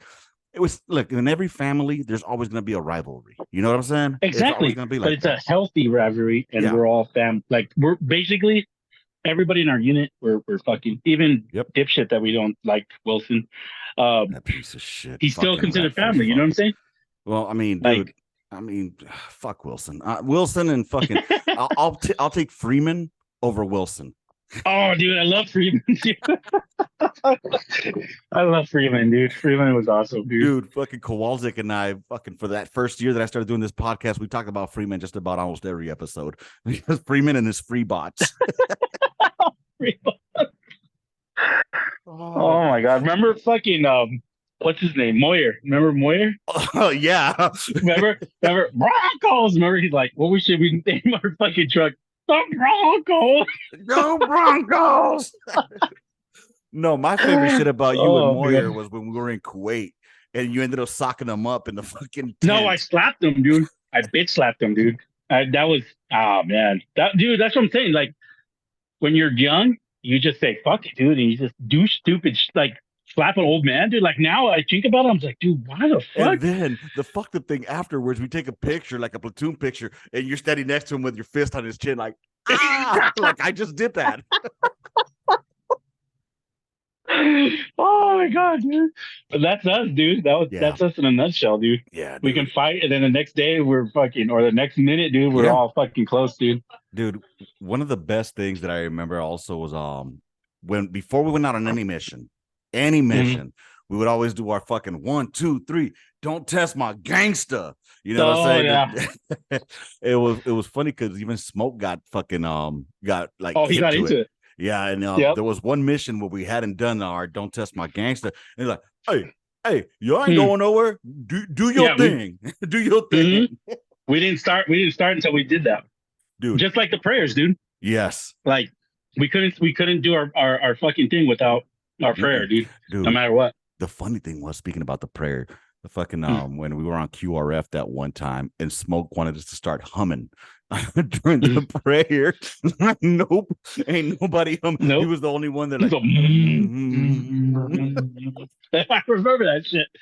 He went over to Oh, everybody and was like, "You gotta hum. You gotta hey, follow my lead, okay?" hey, fool. What about when we were on QRF watching fucking the Boondocks? Do you remember that? Oh hell yeah, dude. Turn that Dude, shit smoke. off. Yeah, turn that shit, dude. He was all offended by that shit. Yeah, he was. Oh man, fucking Smoke And Norwood, it was man. the old man episode. It was the episode with that dude, Uncle Ruckus. With the no, it wasn't Uncle Ruckus. It was that other dude, the skinny Yeah. black guy that was driving the car that was stepping on people's shoes. The blind guy. It was that episode. He got offended. He got so offended by that shit. Oh shit, dude, that shit was fucking and he loved himself watching some motherfucking One Tree Hill. That motherfucker Oh, loved that One Tree Hill show, man. God he's like, damn. Let's watch the show together. He's Yeah. like, let me put on one of my favorite shows. And you're like, what the fuck? Yo, man, fucking Smoke Norwood was the shit, man. And then I'm Hell in yeah. love with a stripper. I don't know how many times we just sing that over and over, man. But what I did love about LT, the Sola, was I remember we had a video of him where he was singing fucking Justin Timberlake, Cry Me a River. Oh yes. Cry me Oh a my god. river. That motherfucker. He was cool, man. I'll tell you what, when we got back though, I think it was the trip because things got reorganized, right? When we got Oh, back. dude, that fucked me up, dude. Like seeing everybody leave Mm-hmm. and seeing like the way everything was being organized. That honestly, that fucked me up because it was almost like I don't know, dude. Like you felt like why is this happening? We're so fucking good together, Mm-hmm. and just fucking people leaving, people getting out, people fucking. Oh, dude, that shit was rough, dude. Yeah. That was rough, bro. That was Then we got brutal, smoked dude. Like I Jabari. didn't realize, yeah, I didn't realize how bad that was until like one day when I came in and I looked around and I was like, who the fuck are all these people? You know what I'm saying? Mm-hmm. And that shit ate me up, dude. That's I when can't tell you, dude. that's when we picked up little Ziggy though. Mm-hmm. Oh, Knob Zigger. That No, Knob Zigger wine. Oh God. Ziggy came in. He was in our deployment, dude. He just happened to be part of HHQ. Mm. So he was up in the top level because I remember the first day I met Ziggy was I was doing. Remember when we had to watch the Hajis up in? Yes. So I happened to be on the same detail as him, and that's Okay. how I met Ziggy. And it was a few weeks before that Haji ended up killing or dying from electrocuting himself. Remember that?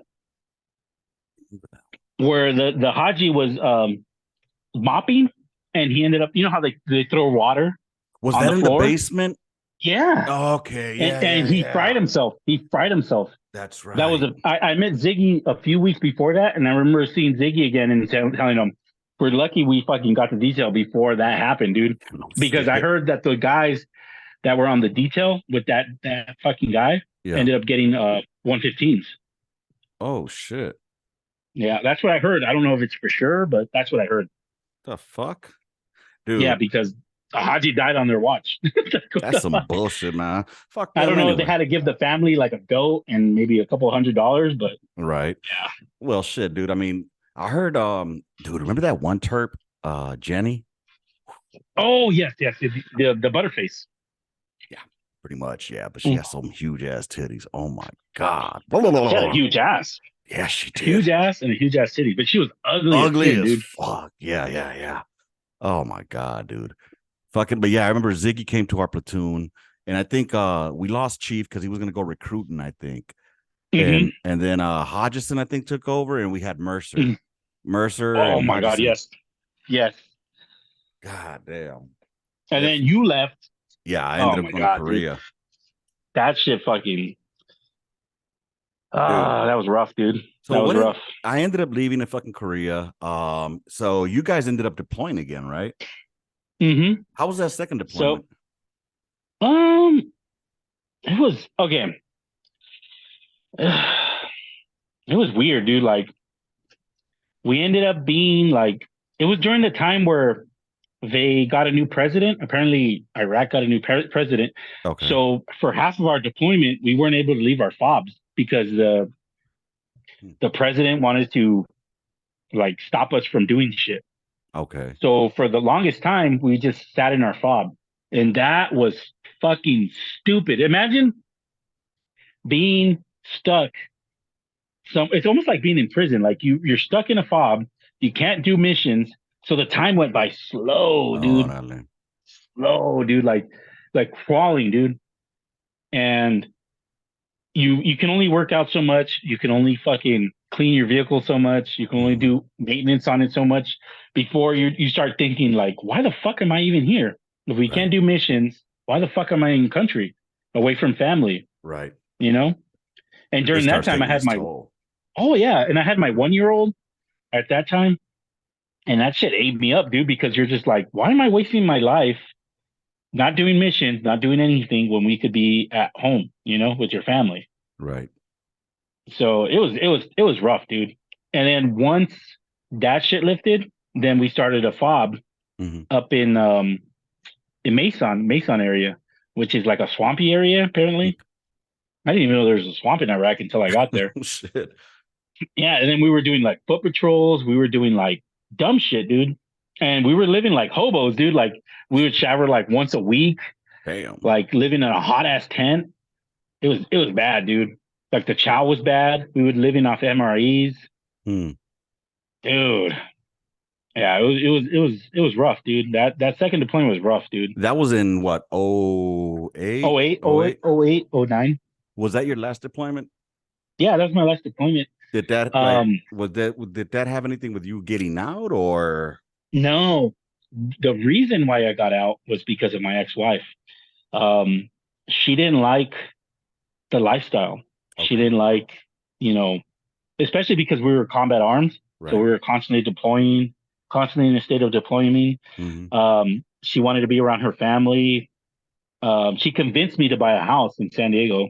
Okay. And so we bought a house, and it was just honestly, if I can go back, bro, like I would have just stayed in because they were offering me so much stuff. They were offering me like at first they were like, I don't know if they ever happened to you, but they came up with you like a football jersey.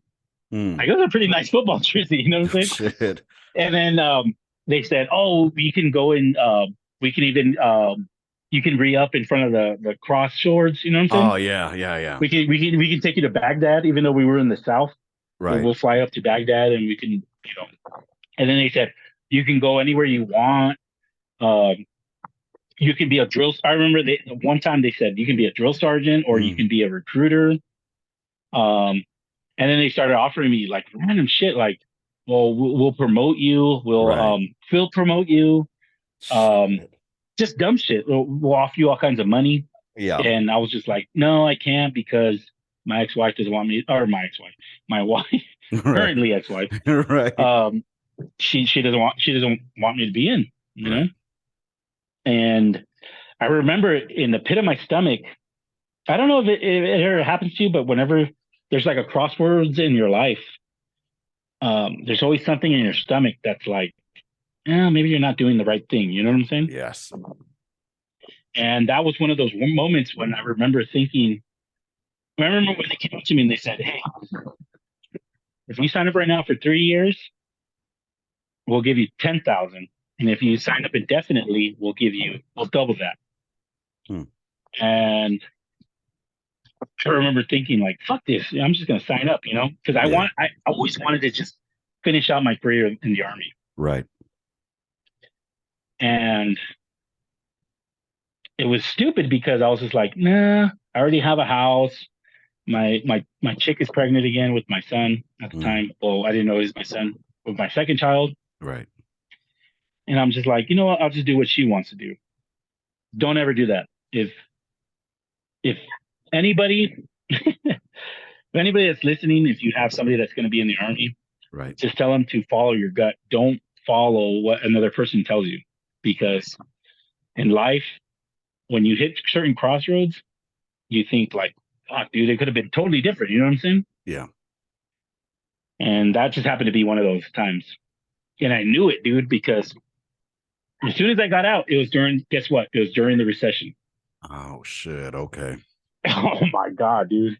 I had a hell of a time trying to find a job, dude. So there was no plan involved, like when you were getting out. It was Mm. just No. I had a plan. I had a plan to get out and probably go to the border patrol. okay. But because of the recession, the border patrol wasn't hiring. Oh shit. Nobody was hiring. Yeah. And when I was getting out, when I was, what do you call it? A-capping or whatever? I don't know what you call Yeah, it. it was Um, ACAP back then. yeah, you, there's a lot of employers that were in Texas that were hiring. And guess what they were wanted? They wanted people that know how to do azimuths, shoot fucking for, guess what? Oil drilling. Órale. And so they were offering 10 or no, at the time, $5,000 to sign up. And after a year of you being there, they'll give you another 10,000. And all you're going to do is you're not going to be the fucking guys that were drilling the holes. You're going to be the guys trying to find shooting azimuths to find where the oil is supposedly at. Gotcha.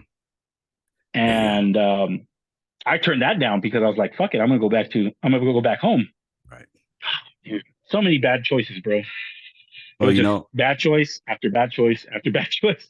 they All make us who because we of are what? today, though. Yeah, yeah. But all because of what? Because of a lie. Because of you know, at the time I realized it's a lie, but now I mean, at the time I didn't know, but now you realize it's a lie. So we'll go ahead and continue with this as far as the challenges, coming out of the military, Oh yeah, dude. and like for example, myself, I didn't realize the challenges I would fucking that I would hit until I got out. You know what I mean? I thought that it's too easy, everybody loves a veteran, be able to get a job and That's what fucking I thought too. integrate, yeah. And then fucking I figured like, I was a civilian before, I lived 26 years before I joined the army. I know how to be a civilian, you know what I mean? So I had a regular life before I joined the army. I'll be all right. Then I get out, and here I am now, 8 years later out of the army, still struggling to find myself, where I belong, where I fit in. You know what I mean? Because you don't got that camaraderie, you don't got the people, you don't got the, like the support, you can say, and you don't realize that it's kind of like, I don't want to call it an addiction, but you kind of just get used to having everybody around you that will support you, that will back you up. You know what I'm saying? Like, for example, like if I go to a bar and I get in a fight with somebody and I'm with you or McConnell, I know you guys are going to jump in. Right. You know what I'm saying? Right. And once you get out, you don't have that anymore. You don't have that brotherhood. You don't have those people. Trust. You know what I'm saying? Yeah, that trust. And I would always lie to myself. I would always say, like that my brothers are the same way. Like, because I have a twin brother. Right. I have a little brother. I have a big brother. And I would always talk big game about them. Like, oh yeah, they're like. I remember when I was go out with you guys, or when I did go out with you guys, I'd be like, oh yeah, you were my brothers, because they would back me up. And now, after all the experience I've been through, I realize that it's not like that. Like my brothers won't back me up. Maybe one of them will. Right. But the other ones won't. And you guys, like I told Ziggy the other time when I was with him, I said, I'll back you up, dude. I'll always back you up, bro. Like you guys are my brothers, you know what I'm saying? Like you guys are literally my brothers. You guys are the people I went to combat with. Right. I always have your guys back no matter what. And so it's just different, you know what I'm saying? Like civilian life is totally different, bro. It's difficult trying to find people, like-minded people, because you swear you could really integrate.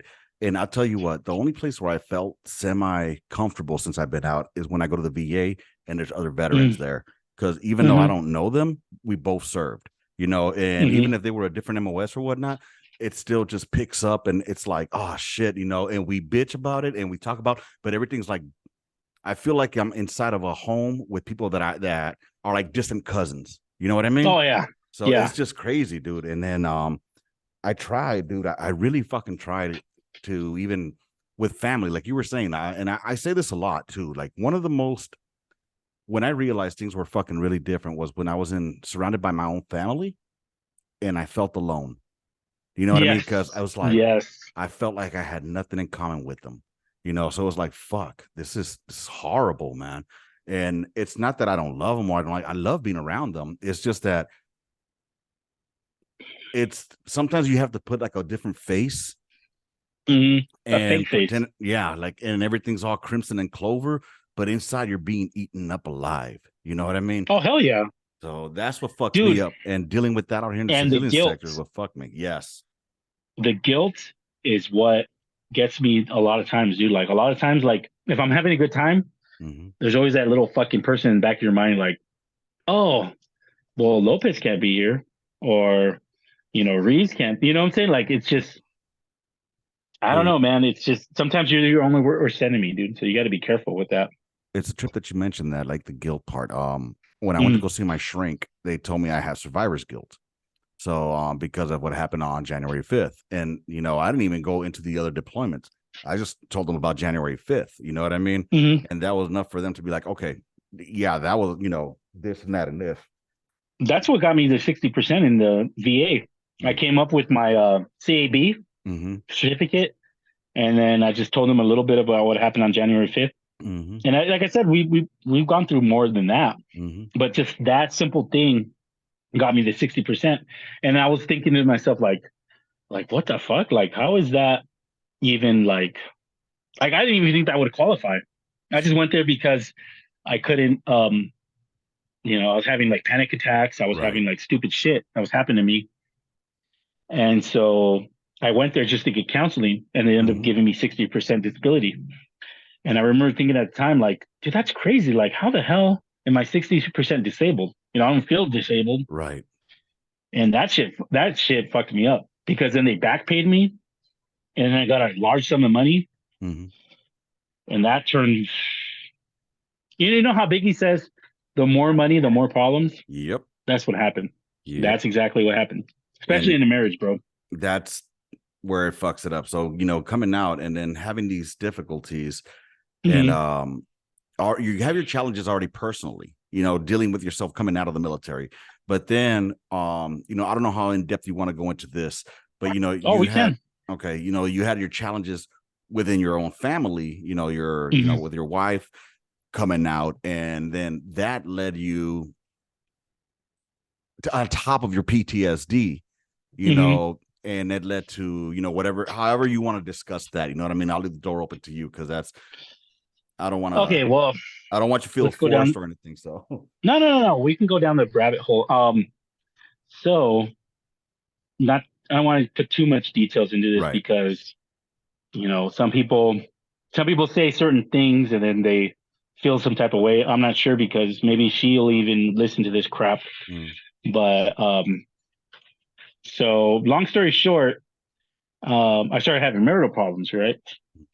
And a lot of it had to do with my PTSD. Um, a lot of it, honestly, a lot of it is because I was in denial.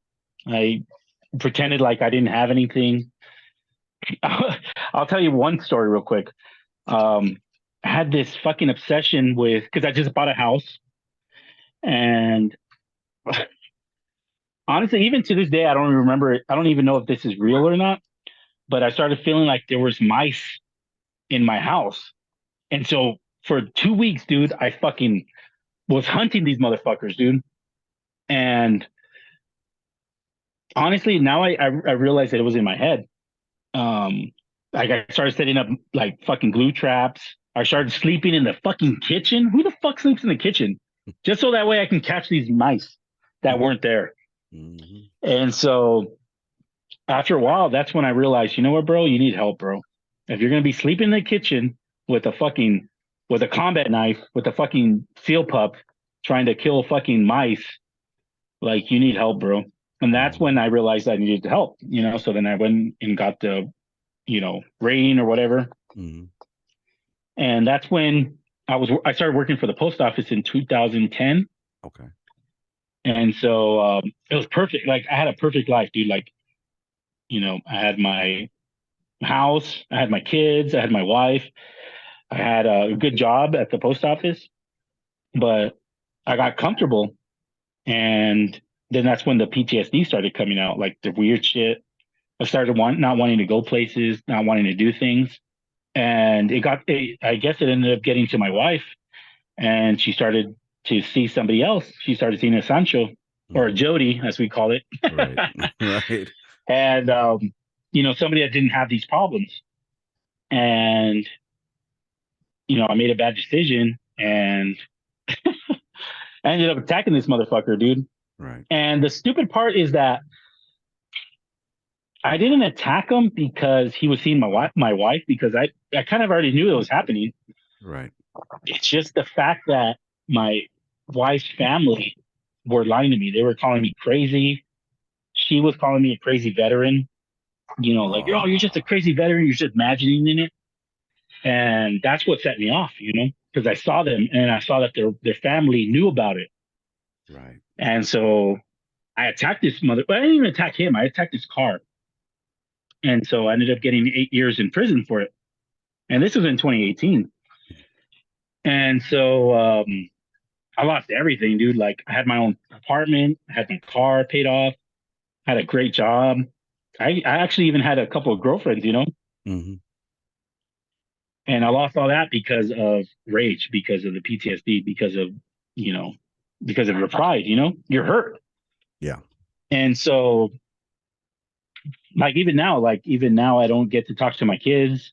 I don't get to talk to, I don't get to do anything. I'm just not a part of their lives. So now I'm just like, it's almost like you're just, okay. Like when you go to prison, you feel like you just don't exist anymore. So the whole time I was in prison, um, you feel like if you're not yourself, like you're like if you died and you're Right. just seeing the way you know life is going. And so at the time we were still married, so I ended up signing this form. I'll tell you, as a matter of fact, I'll tell you exactly the form so everybody can see what it's called, Okay. just in case you find yourself in some kind of situation like myself. Mm-hmm. um, the form, pictures. So while you look for that, look, Hmm. y'all, if it's one thing you could take from this is, I know I've said it a couple of times before on this, you got to take a bite of that humble pie. And I know we came up in the era of suck it up and drive on, and because one thing that he mentioned that stuck with me is denial, denial, and that's one thing. I didn't want to be a statistic. I wanted to say that I was good, I was gravy, everything was good to go. And if it wasn't for my wife pushing me to go get fucking help, I probably would have been on the same boat as him, because the rage was getting out of control. Except mine was, I was trying to drown it with alcohol. That was my problem. So anyway, go ahead, See, brother. but the thing is with me, like you said, like with alcohol, I had a father that happened to be a heroin addict, Mm, and I had my uncle, like a Vietnam veteran, that ended up passing away because of alcoholism. mhm. So I kind of stay away from that stuff. So it's almost like you're just like going in dry. You know what I'm saying? Yeah. Like you can't go in like doped up like a lot of us do, or alcohol. Mhm. You just kind of like the way I did it is just fuck it, just go in there. You know what I'm saying? Like balls, like dry. You know what I'm saying? Right. And so that made it worse because you can't blame. Like a lot of people can say they had problems, and then they blame it on alcohol. Right. Like me, I can't blame it. I just blame it on myself because of the decisions I've made. And so yeah. So let me tell you this form, just in case anybody goes in there. If you're married, you can file a form because currently I'm 70% stable according to the VA. And so my ex-wife depended on that. So because we were married, you can file a VA form 21-4193. And that gives you beneficiary for incarcerated veterans.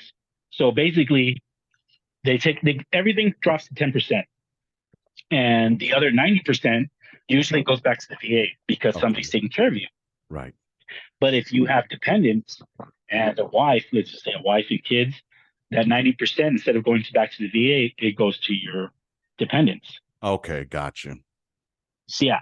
So, anyways, back to what I was saying. Well, I ended up divorcing my wife while I was in prison, and because the VA still thinks that I'm married, she still gets that 10% or that 90%.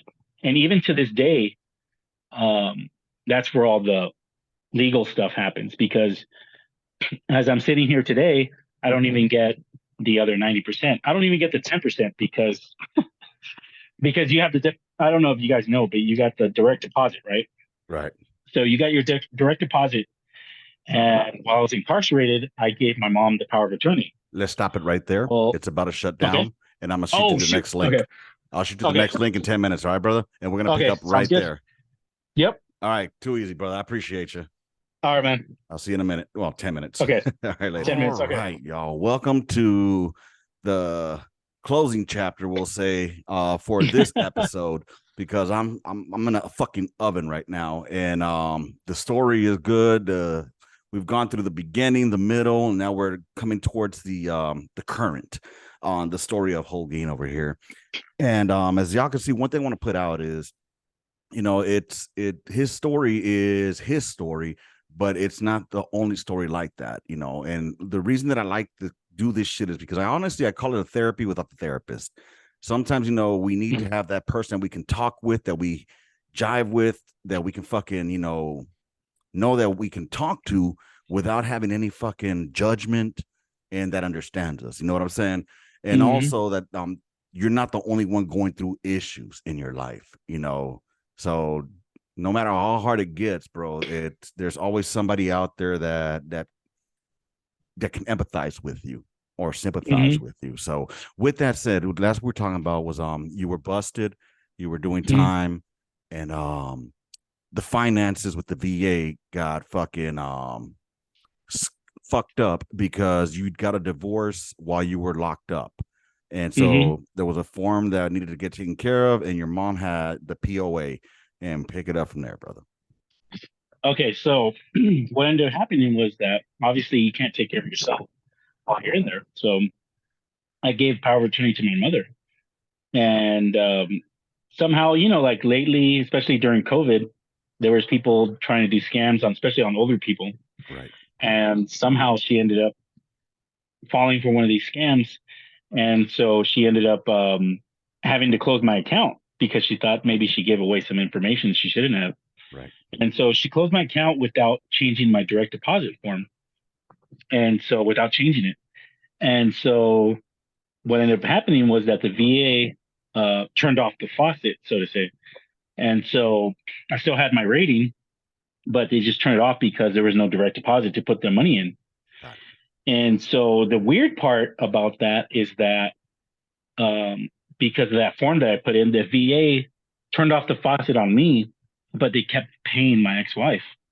And so as we speak, like I owe about, I don't know, close to 20 grand because they kept paying her the 90%. They would send her checks. But I got nothing. So I haven't got VA money since December of 2021.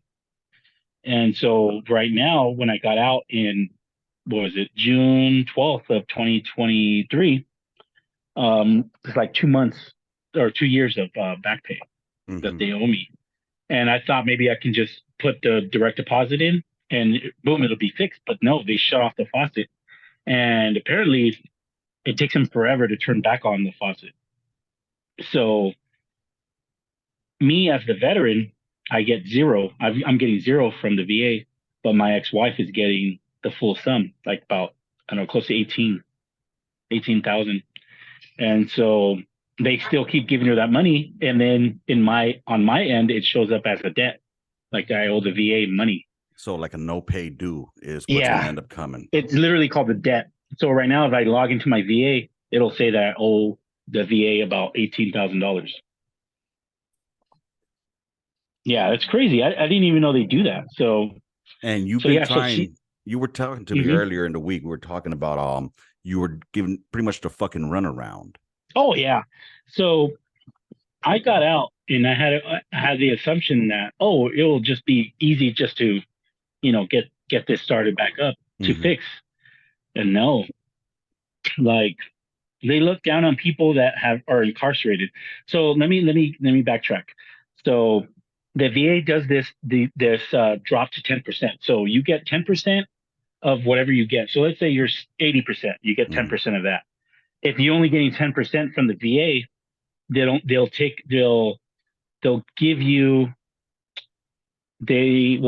you have that 10%, but they'll take away like $100. Gotcha. It's weird. Yeah. So there's certain things that they'll do for the veterans, but there's a lot of things they won't do. And there's a lot of things they don't tell you. And when you're incarcerated, when you're a person behind bars, that's a veteran, they kind of just throw you aside. So you're not really, they don't really care about you. Right. Okay. Like they look down on you, they shun you. You know, I'm pretty sure, you know, whatever you've done, like if you've done time or something, you know that feeling where you don't feel like you're a citizen. Mm-hmm. So they treat you like a second class citizen. And so when you get out, that's still that same type of mentality they do. Because when you call the VA, they'll be like, "Oh, hi, oh, thank you for serving." And they're like, "What can we help you with?" They're like, "Oh yeah, I'm just trying to get my drop my 10% back up to 60% or Mm-hmm. 70%." And then they'll say, and then right away their mood will change. Oh well, and then they'll judge you. They'll be like, "Oh, this guy's a piece of shit," you know. Yeah. And so they'll give you the runaround, and that's basically what I've been dealing with. Now, And so, go ahead. I was gonna ask you, like, here in Texas, one thing that I do notice is, um, I don't know about in El Paso, but here in San Antonio, uh, they got the Texas Veterans Commission at the VA. Mm-hmm. So I would recommend if you haven't been there yet, I mean, No, give I them haven't. okay, check them out. They're a free organization, bro, and they're there to Mm-hmm. help us out. Like for me, when I went there, they helped me start up a claim that I Mm-hmm. fucking didn't realize I needed to start up, and they helped me with all the paperwork I needed with that. So I would definitely look into them, especially because they're fucking free. There's a lot of Oh yeah. I would say be careful with any motherfuckers out there that say, "Oh, we'll help you, but we're gonna get your back pay or something, or we're gonna take a percentage," because then they end up fucking you and taking all your back pay, bro. And Oh no, they'll no, be no. like, but hey, you got your award back, but we're taking this. You know what I'm saying? So, and it's pretty fucked up that after you go to war, Mm-hmm. and we have a stigma already as it was during that time about going to seek help. You know what I mean? Mm-hmm. Going and it was like, Oh oh, yeah. you got a sandy vagina, stop being a fucking a pussy, walk it off, suck it up and drive on. A lot of that, it kept us from going to look for the help that we needed. All Oh right. yeah, dude. Oh yeah. Especially after that first deployment, Mm-hmm. man. I remember certain people would go and they would be like, "Oh, they're just trying not to be deployable." Right. And I remember the unit just being like, "Oh, fuck those people," you know? Right. All of a And sudden you start yeah. seeing people And not then going to we the start having board. the same problems. Yeah. And then you're just like, "Fuck, maybe let me just suck this up," you know, or just let me pretend like it doesn't exist. Right. And then it ends up fucking you at the in the long run, like you Mm. said, because Oh you yeah. weren't, you didn't get the treatment, or either way, at the end of the day, you did your time for the crime that you did. You should be reinstated without any stigma, whether you caught a case or not. It's already you did your time for it already. You know what I'm saying? Mm-hmm. So the fact that they're fucking giving you the runaround like that's some bullshit, and that's on the VA for doing that type of shit, man. Yeah, it's crazy because like even like this past week, I was just trying to call to see if the prison ended up sending the letter because I needed some kind of letter to verify all my claims that when I got out, when I've been there. Mm-hmm. But the prison system, especially in California, they don't care. They really don't care about veterans. They really don't care about anybody. You know, Mm-hmm. like to them, they're like God, and everybody else is just peasants. You know what I'm saying? You're Like just a that's just the fucking way the number to prison them. system is. Yeah. And so they're not. I know they're not going to respond to this letter. So I called to see if they sent a letter because they have 30 days last from July 24th. So they have until August 24th of this month. And so I called and in the VA, like I had two people. One lady was just rude, dude. Like she was, oh man, like it was almost like if you're trying to take money from her, like that's Right. how offended she was. And it's just like, damn, lady, like calm down. So finally, I just told her, you know what? I'm gonna hang up with you, and I'm gonna call back, and maybe I'll get somebody that's helpful. Right. So I did that, and I ended up getting this gentleman. And this guy, apparently, the lady that I hung up on, she wrote a comment saying that I could possibly be had fraud or something like that. She said something to that effect. Wow. And so the guy was like, "Oh, you know what? I'm not going to talk to you because it says here it might be fraud." And I'm like, "Fraud?" I'm like, "I just verified all my information, and you're telling me that I could be fraud?" She goes, "Yeah, yeah, we get people like this all the time." And I was like, "Look, dude, I was like, I'm just trying to get my VA started because I'm really counting on this money because I have a lot of things to pay. Mm-hmm. Um, I'm living off of like nothing basically right now." And so the guy was like, "Hey," he goes, "You know what? I'm just gonna read this and hang up on you." And so he read the statement saying that they don't need nothing from me. And then he literally hung up on me. And so I was like, motherfucker, especially because you wait on the phone for like 30 minutes to talk to these people. Mm-hmm. And so I was just like, you know what? At first I was pissed, and then I was like, you know what? I'll just wait a few days and hopefully I'll get somebody that's. So a couple of days later, I ended up talking to this lady. She seemed like a really nice lady, and she basically just broke it down to me. Said, "Yeah, just wait until the 24th, and if the prison hasn't responded, just tell them that you want to pursue to go ahead and just close this case and get you paid. So you just got to wait until the 24th." And I said, "Okay, cool, I'll do that."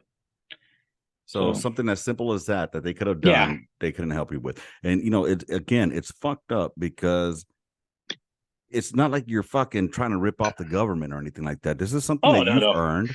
and that's why I'm trying to stop, like, because I can do all kinds of claims. Like I remember them telling me as soon as I get out, I could, go for 100% because I went to prison for something that's related to my PTSD.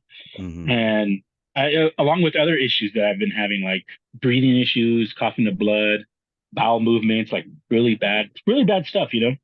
And I'd never claimed any of that. And so, and I keep putting shit off because I'm trying to wait for this. Because I feel like if I pursue something, it's Mhm. going to delay this. You know what I'm saying? That's the way the So government works. yeah, and so it freaks me out. So I'm just like, you know what? I'm just gonna wait. And then they said something about the PAC Act.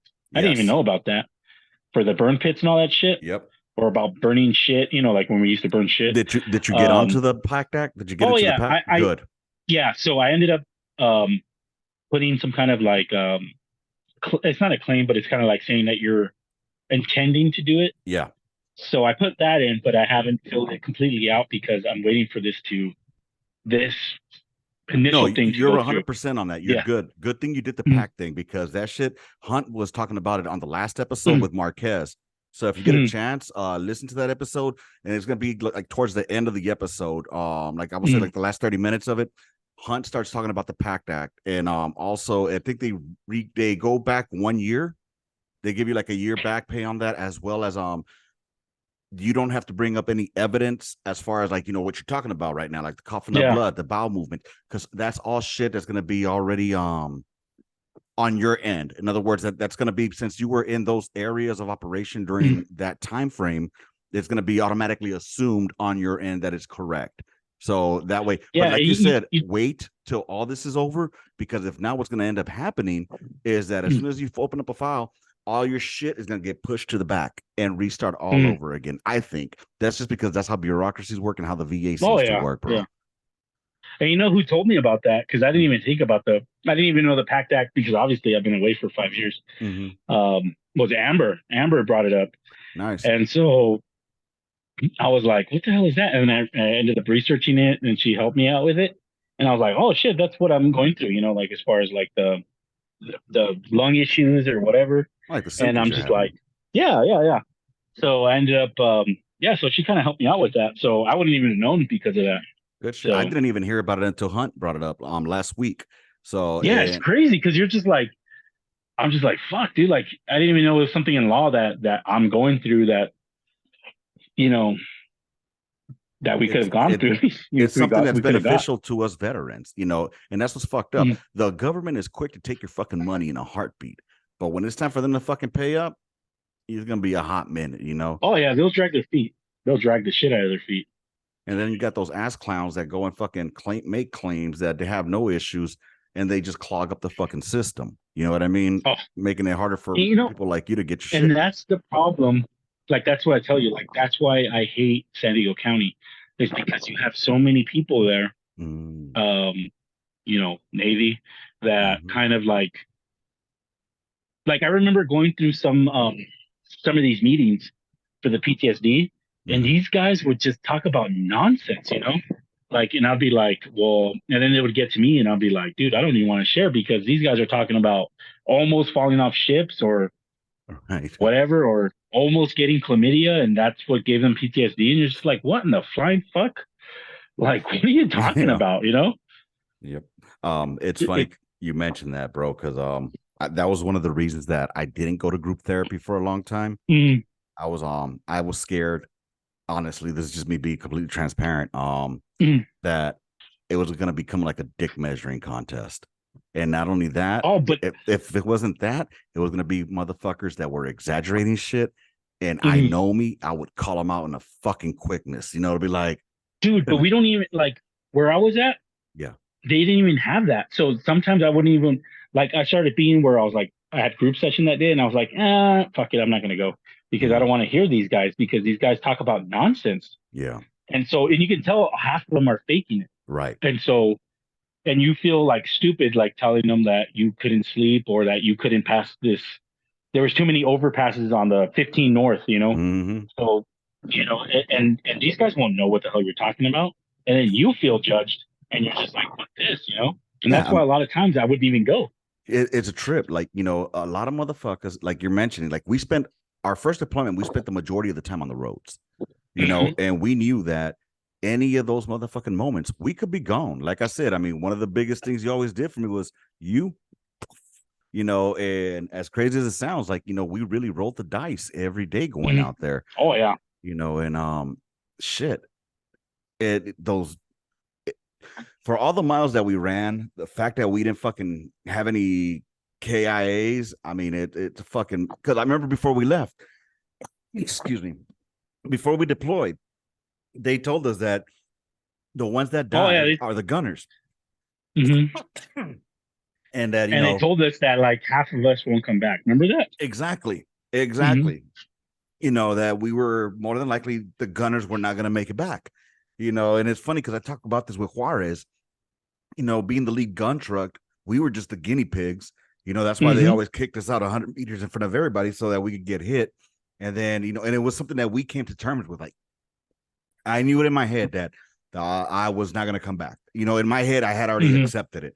And fucking my second deployment, I didn't think I was coming back at all. I was in Mosul, and that place was fucked up. But that's another story for Mm-hmm. another day. You know, pero like I said, I mean, these are the things that we go through, and like the overpass thing. Some people might not understand that, but I look at overpasses the same way we cleared them.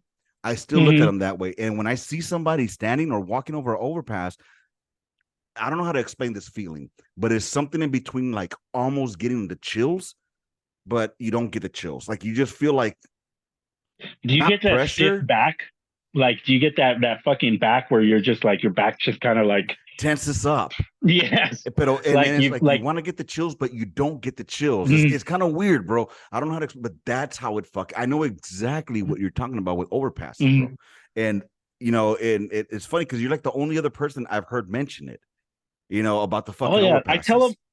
I remember when I talked to my therapist in the VA in San Diego, and I Mm-hmm. told her about that, and she looked at me confused, and then she goes, "Why overpasses?" And then I said, "I don't know." And then she goes, "Well, tell me about some of your experiences." And the first one, obviously, the first one I always tell anybody Mm-hmm. whenever I'm going through my therapy is the one thing that bothers me is that January 5th. And a lot of people, and then she goes, "Oh, I understand now." And then I'm just like, I don't get it. You know, like you're kind of like dumb. You're Right. just like, you feel like stupid, you know? But Well, when you put the two and two together, sometimes it does make two, you know? well, think about Or, it like this too, Holguin. They told mm, us that our biggest thing that would kill us would be the overpasses because they said they used to put the HE rounds under the fucking overpasses to kill the gunners, and then not only or do you that, remember the other thing I remember is remember the grenades yep, that they would try to, mm-hmm, throw onto us. yep. So we would have Mm-hmm. to duck, close the fucking hatch, come out, But didn't clear. it, I'm trying to remember, didn't one of us, not one of us in our, but our unit, somebody got fucked up with a grenade like that? I not sure. I know somebody got fucked up with an EFP, but the Rhino thing fixed it. And I want to say Yeah. somebody did get fucked up because they lost their fingers. I think the gunner lost their Mm, fingers. I can't I think that they remember. were an Like, I can't HHP. remember. Oh, okay. Okay. Yes. Because for a while there, I remember freaking out about that as far as like every time we got to an overpass, I was like, fuck, dude, there better not be a grenade under here. Yeah, because they would drop the fucking grenades. That's why when I see people Yeah. walking on overpasses, it fucking freaks me the fuck out, bro. Like people Hmm. gotta understand. I wish people would understand. Like, first of all, when we first got there, we didn't have the glass Pope shield around us. Oh, no, we We didn't. we all we had was the shield in front of us, and that's it. And then we didn't even have a fucking seat. The Cooper sleep. Remember the quarter of the way in? That's when a quarter of the way in. That's when we got those sticker plates on the side of the Humvees, like the double plates. Yeah, the up but armor. Before that, we just had the single armor. Remember? It was crazy. Like we were riding dirty, dude, like crazy fucking. And then what's worse is oh my god, when I talked to Hunt and he tells me about when he first deployed because he was in the initial push.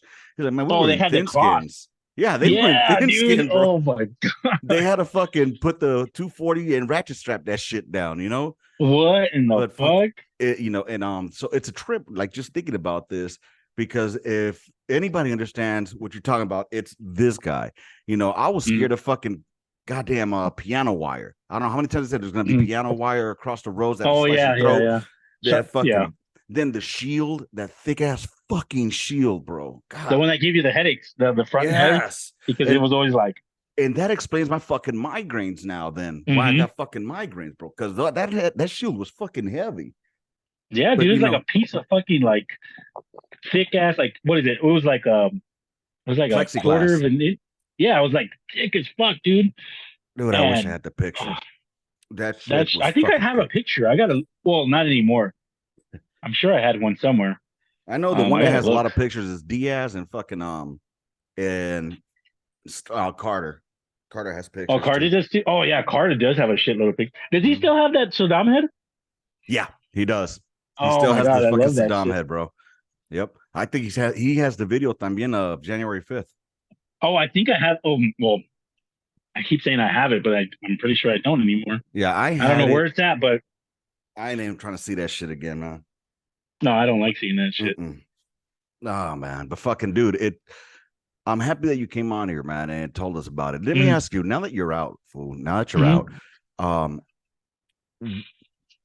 it's kind of hard for you to do so, but to find something to keep your mind active, to keep you from having those intrusive thoughts, is there anything that you do to keep your mind? Because one thing I've learned is if I find myself that I'm not doing anything or keeping my mind occupied, I start thinking about stupid shit, and that takes me down that depression path.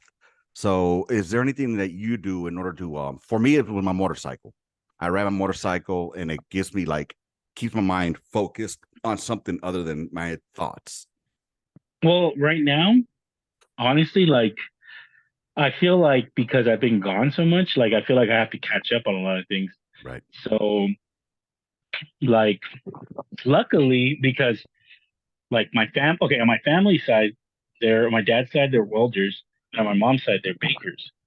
So luckily I fell into something that I'm interested in, which is the bakery. Right. So now I just do, try to brush up on a lot of that stuff. And, and luckily too, the funny part is that because like I told you, I'm on house arrest basically here because I'm from California. I have a lot of time on my hands where I just have to stay in the house. Yeah. And so I've just been catching up on a lot of seasons and stuff like that. I just finished what was it? The Last Kingdom on Netflix. And so I'm waiting for this Ahsoka series to come out for Star Wars. Okay. I'm interested in that. So yeah, just right now, just doing that and going to school online. But like you said, if we don't keep ourselves busy, our mind starts fucking with us, dude. You mind if I dig a little bit on something? Yeah, go ahead. Did you find any similarities in life while you were locked up to being in the military at all? Were there any similarities at all? The funny part is that, yeah, I did. Well, because we come from California. So in California, gangs are huge there, dude. Right. The prison system in California is a lot different than the prison systems anywhere in the States. So yeah, let's just put that out there. So you pretty much have to ride with a certain. You can't just be alone. Because of what I look like, right? Bald head, tattoos. I already had tattoos. Right. They automatically assume I was a Sureño. So when I got there, right away they had the OGs coming up to me and asking me where I was from. Just basically trying to take me under their wing. And I told them, look, dude, I'm not from anywhere. I was like, fuck, I was a mailman before I got busted. Right. So a lot of them laughed about that. But I just told him like, look, dude, I'm just trying to do my time and get out, you know? Mm-hmm. And so the similarities I see is that they always go like with us, like youngsters are very susceptible. So if you don't bring them up correctly, then they'll get into a wreck, you can say. Right. So, and I remember being, when we first got in, if we didn't have like a good mentor, like if we didn't have Chief, we would Yeah. have been like, like Freeman. And so that's the thing. Like I remember being there when I first got in. Luckily, I had a few people that were kind of like took me under the wing and kind of showed me how to be a prisoner, And then once I got actually into prison from jail, Mm-hmm. different story, different ball game. And so a lot of the guys that would come in, the little youngsters, um, I would try to like if they were cool and they were smart and they were all druggies or whatever, Mm-hmm. I would kind of like guide them too, like, hey, don't be a shitbag, don't do this, don't do that, don't talk to the negros, unfortunately. Mm-hmm. Yeah, exactly. That's just Yeah, because in the penal system in California, things are segregated kind of by race. yeah. And And the funny part is that like one of my best friends in there was this black dude. He was BGA. ah, So he was a fucking cool ass dude. Old dude, probably like 50 years old, had mm, dreadlocks. Um, this dude was like anytime I had a problem with any of their that race, mm-hmm. he would handle it for me, and vice versa. Like if he had a problem with one of us, I would make sure I would handle it for him. But it's just one of those things, man. It's just kind of like you can kind of see the similarities, but there's just a lot of differences, dude. Like I didn't realize that gangs was still a thing. Yeah. I really did until I got to prison and I realized, fuck, dude, there's a lot of gangs, huh? All right. I thought this shit was dead in like the 90s. But yeah, dude, there's still Active. yeah, active as hell. Like old dudes. Like I'm talking about like 70-year-old dudes still trying to fucking put work in, and you're just like, what the fuck? Like it's crazy, dude. I remember in the It, 90s when I was coming up, mhm. and that's when I And a was lot of those dudes are still locked up from the 90s. So they still that's have that mindset. that's what I was gonna say. There was this old timer that came out who was from Florence. I forget what his name was. He was older about the little. He was already had to be 60s, bro.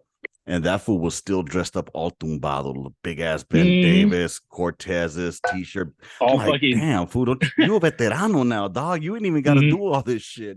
But they still act like they're 18, dude. They Right. still act like they're young, and it's kind of sad, dude. When you think about, it, you're 70, you've been in the system for like what 50 years, Yeah. and you're still acting like you're 18. I was like, damn, dude, that's sad, bro. Yep. Like some So, people, you just kind of like fuck, dude. Like where have you been? right. Obviously they've been locked down, but it's sad, Life dude. kept on going for them, but for this, in there is a different whole life. Oh yeah, dude. And then in there, because we're veteran, there's so few veterans in there, Mm-hmm. especially combat veterans. And so the people that I did associate with was basically like I remember this Marine guy. His name was Chad Devonshire, and me and him were like fucking chicle, dude. Like we would just everything we had each other's back. And this dude was Oh white as shit. fuck, dude. But yeah, dude, he was a Marine and he was an old gunny, and he was cool as fuck, dude. And so he's seen a few, a couple of combat tours and stuff. So Yeah. he kind of knew where I was coming from. But yeah, dude, like I said, dude, it's just a different animal, dude. But I can see the similarities, like you said. Like there is some similarities in there.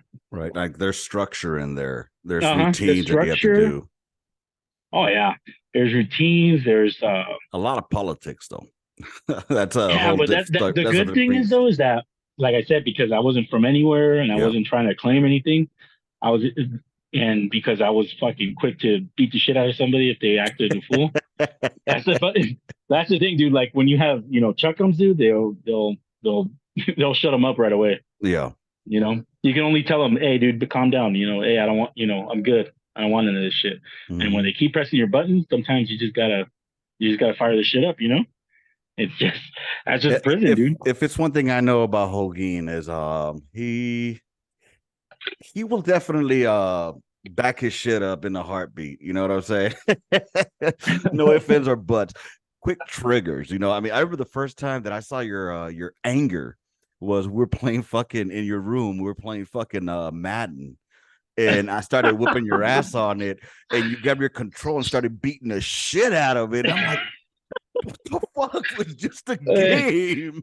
Like, no, this fucking controller. I'm like, God. Yeah, it's Okay, always the so what is controller, this? not the people that are controlling it. Right. Jesus Christ, that's embarrassing, dude. But yeah, that's the thing. I Competitive mean, edge, dude. yeah, dude. It's the mentality that we had to have though at that time too. I Mm, mean, it's what made us what we were out there. It's what made us effective at what we did. mm. You know, fucking imagine just having like a different mentality of just I don't know, bro. I can't see us surviving if we weren't the way that we were out there. You know Yeah, what I like mean? nonchalant or being lazy, like the millennials now, dude. Like very like even working, like because I work in a bakery, I've Mm-hmm. seen so many people go in there, like little young kids, and they can't keep up with the work, and they get frustrated, and then they start saying that they're like almost like they're entitled to it, and they quit. Right.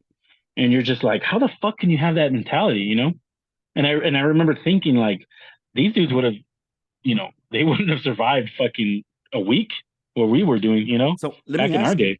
Thanks for bringing Mhm. that up. That's a good lead into this. What were some, if anything, what were some attributes or skills that you think that you got from the military that you were able to use out here in the streets or even in the inside when you were locked up? That that maybe made things a little bit Well, easier or honestly, bro, like one of the main things that I learned that I picked up because I was kind of, didn't have a lot of it was integrity. And people say that that's not really like, it's like, oh, whatever, integrity is whatever. But honestly, like, even like in prison, like if you have a lot of integrity, people will, they'll know you. And then like the guards will do shit for you. And they know you're not you're not fucking, that you're not a piece of shit right. because your word is everything.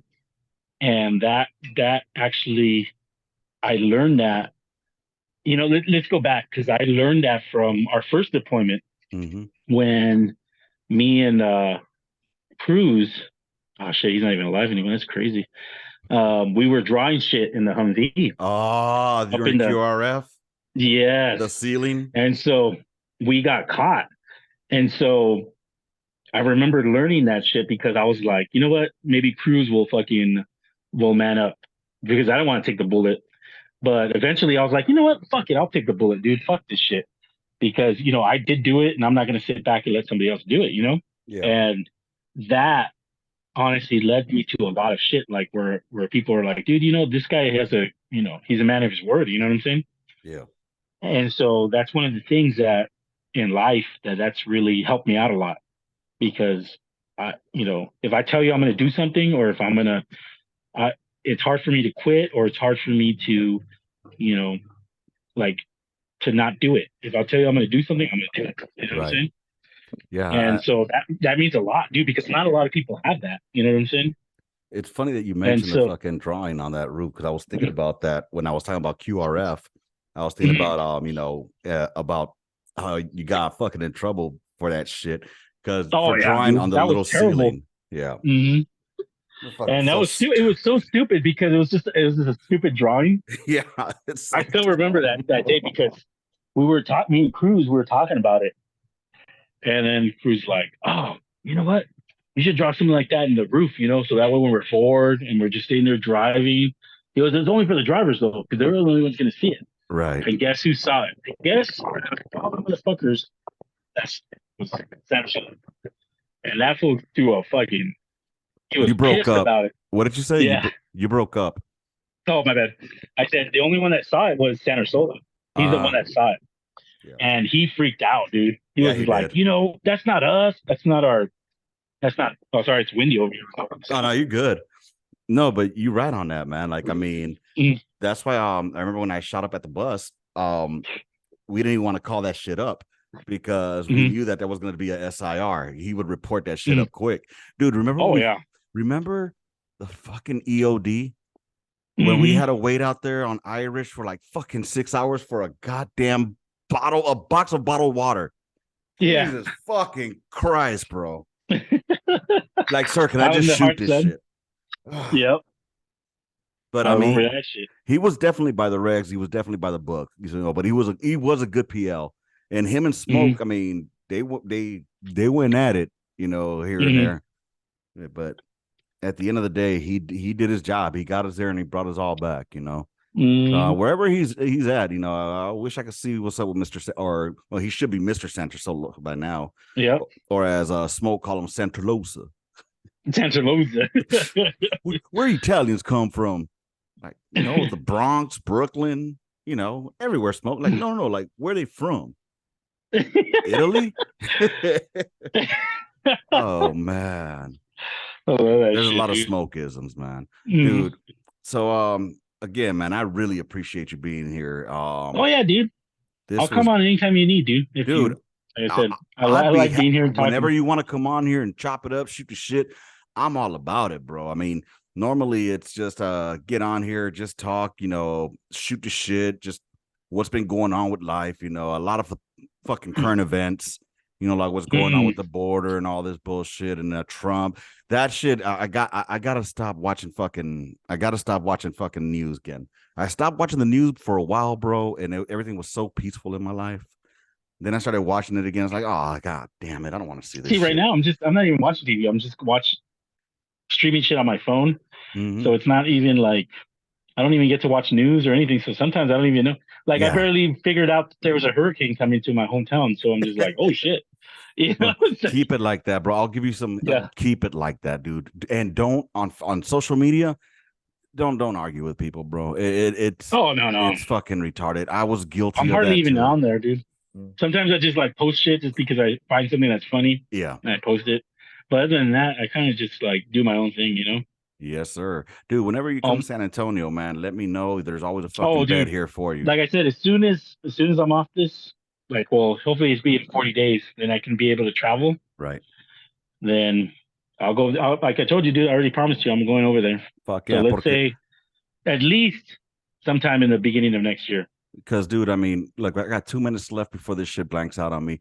This was like I said from the beginning, it's a special episode to me because it's the 277th. As y'all can see, I got 277 up Oh yeah. there, and 277 will always hold a place in my heart. Not only that, from our battery alone, we've lost a lot of people. You know what I'm saying? And Unfortunately. that shit, it sucks. And we need to keep in touch as much as possible. Like, for example, I talk with Kowalski just about every fucking day. I talk with Oh Hunt just nice. about every fucking day. Moya, every couple of weeks, we'll text to each other. And through social media, try to keep up with as many people as I can. So you got my number, fool. You know where to hit me up Oh yeah. anytime, anywhere. For everybody else, y'all, if y'all are seriously, if y'all need help, bro, suck it. Don't be the suck it up and drive on. Swallow that No. motherfucking pill and go Hmm. look for the fucking help. Because at the end of Trust the me, it'll day, help out. it will. If you have, look, man, I'll give you the last minute. If you have any fucking words of encouragement or advice to anybody out there, what would it be, bro? It would be just to, you know, actually it takes a bigger man to ask for help than it does to just be quiet. And honestly, a lot of my problems wouldn't have happened if I just didn't suck it up, you know? Yeah. If we didn't have that mentality and we can just say, hey, I need a little bit of help right now because we're not used to that. So if anything, dude, if you need help, just get some help. Fucking And A. that's for anything, dude. Exactly. And don't say you are your brother's keeper and not be the keeper. You know what I'm saying? Be Exactly. there when they need them. With that said, fool, I really appreciate your time. That shit's about to turn off on me. So before it does Oh, yeah. that, I want to tell you thank you again. You got my number. Hit me up anytime. Rounds Oh, yeah. complete. End of mission. Gunline out. Catch you later, All dog. right. March All order, right, man. Take it motherfuckers. easy. All right, you too. All Deuces, right, bro. dog. Later.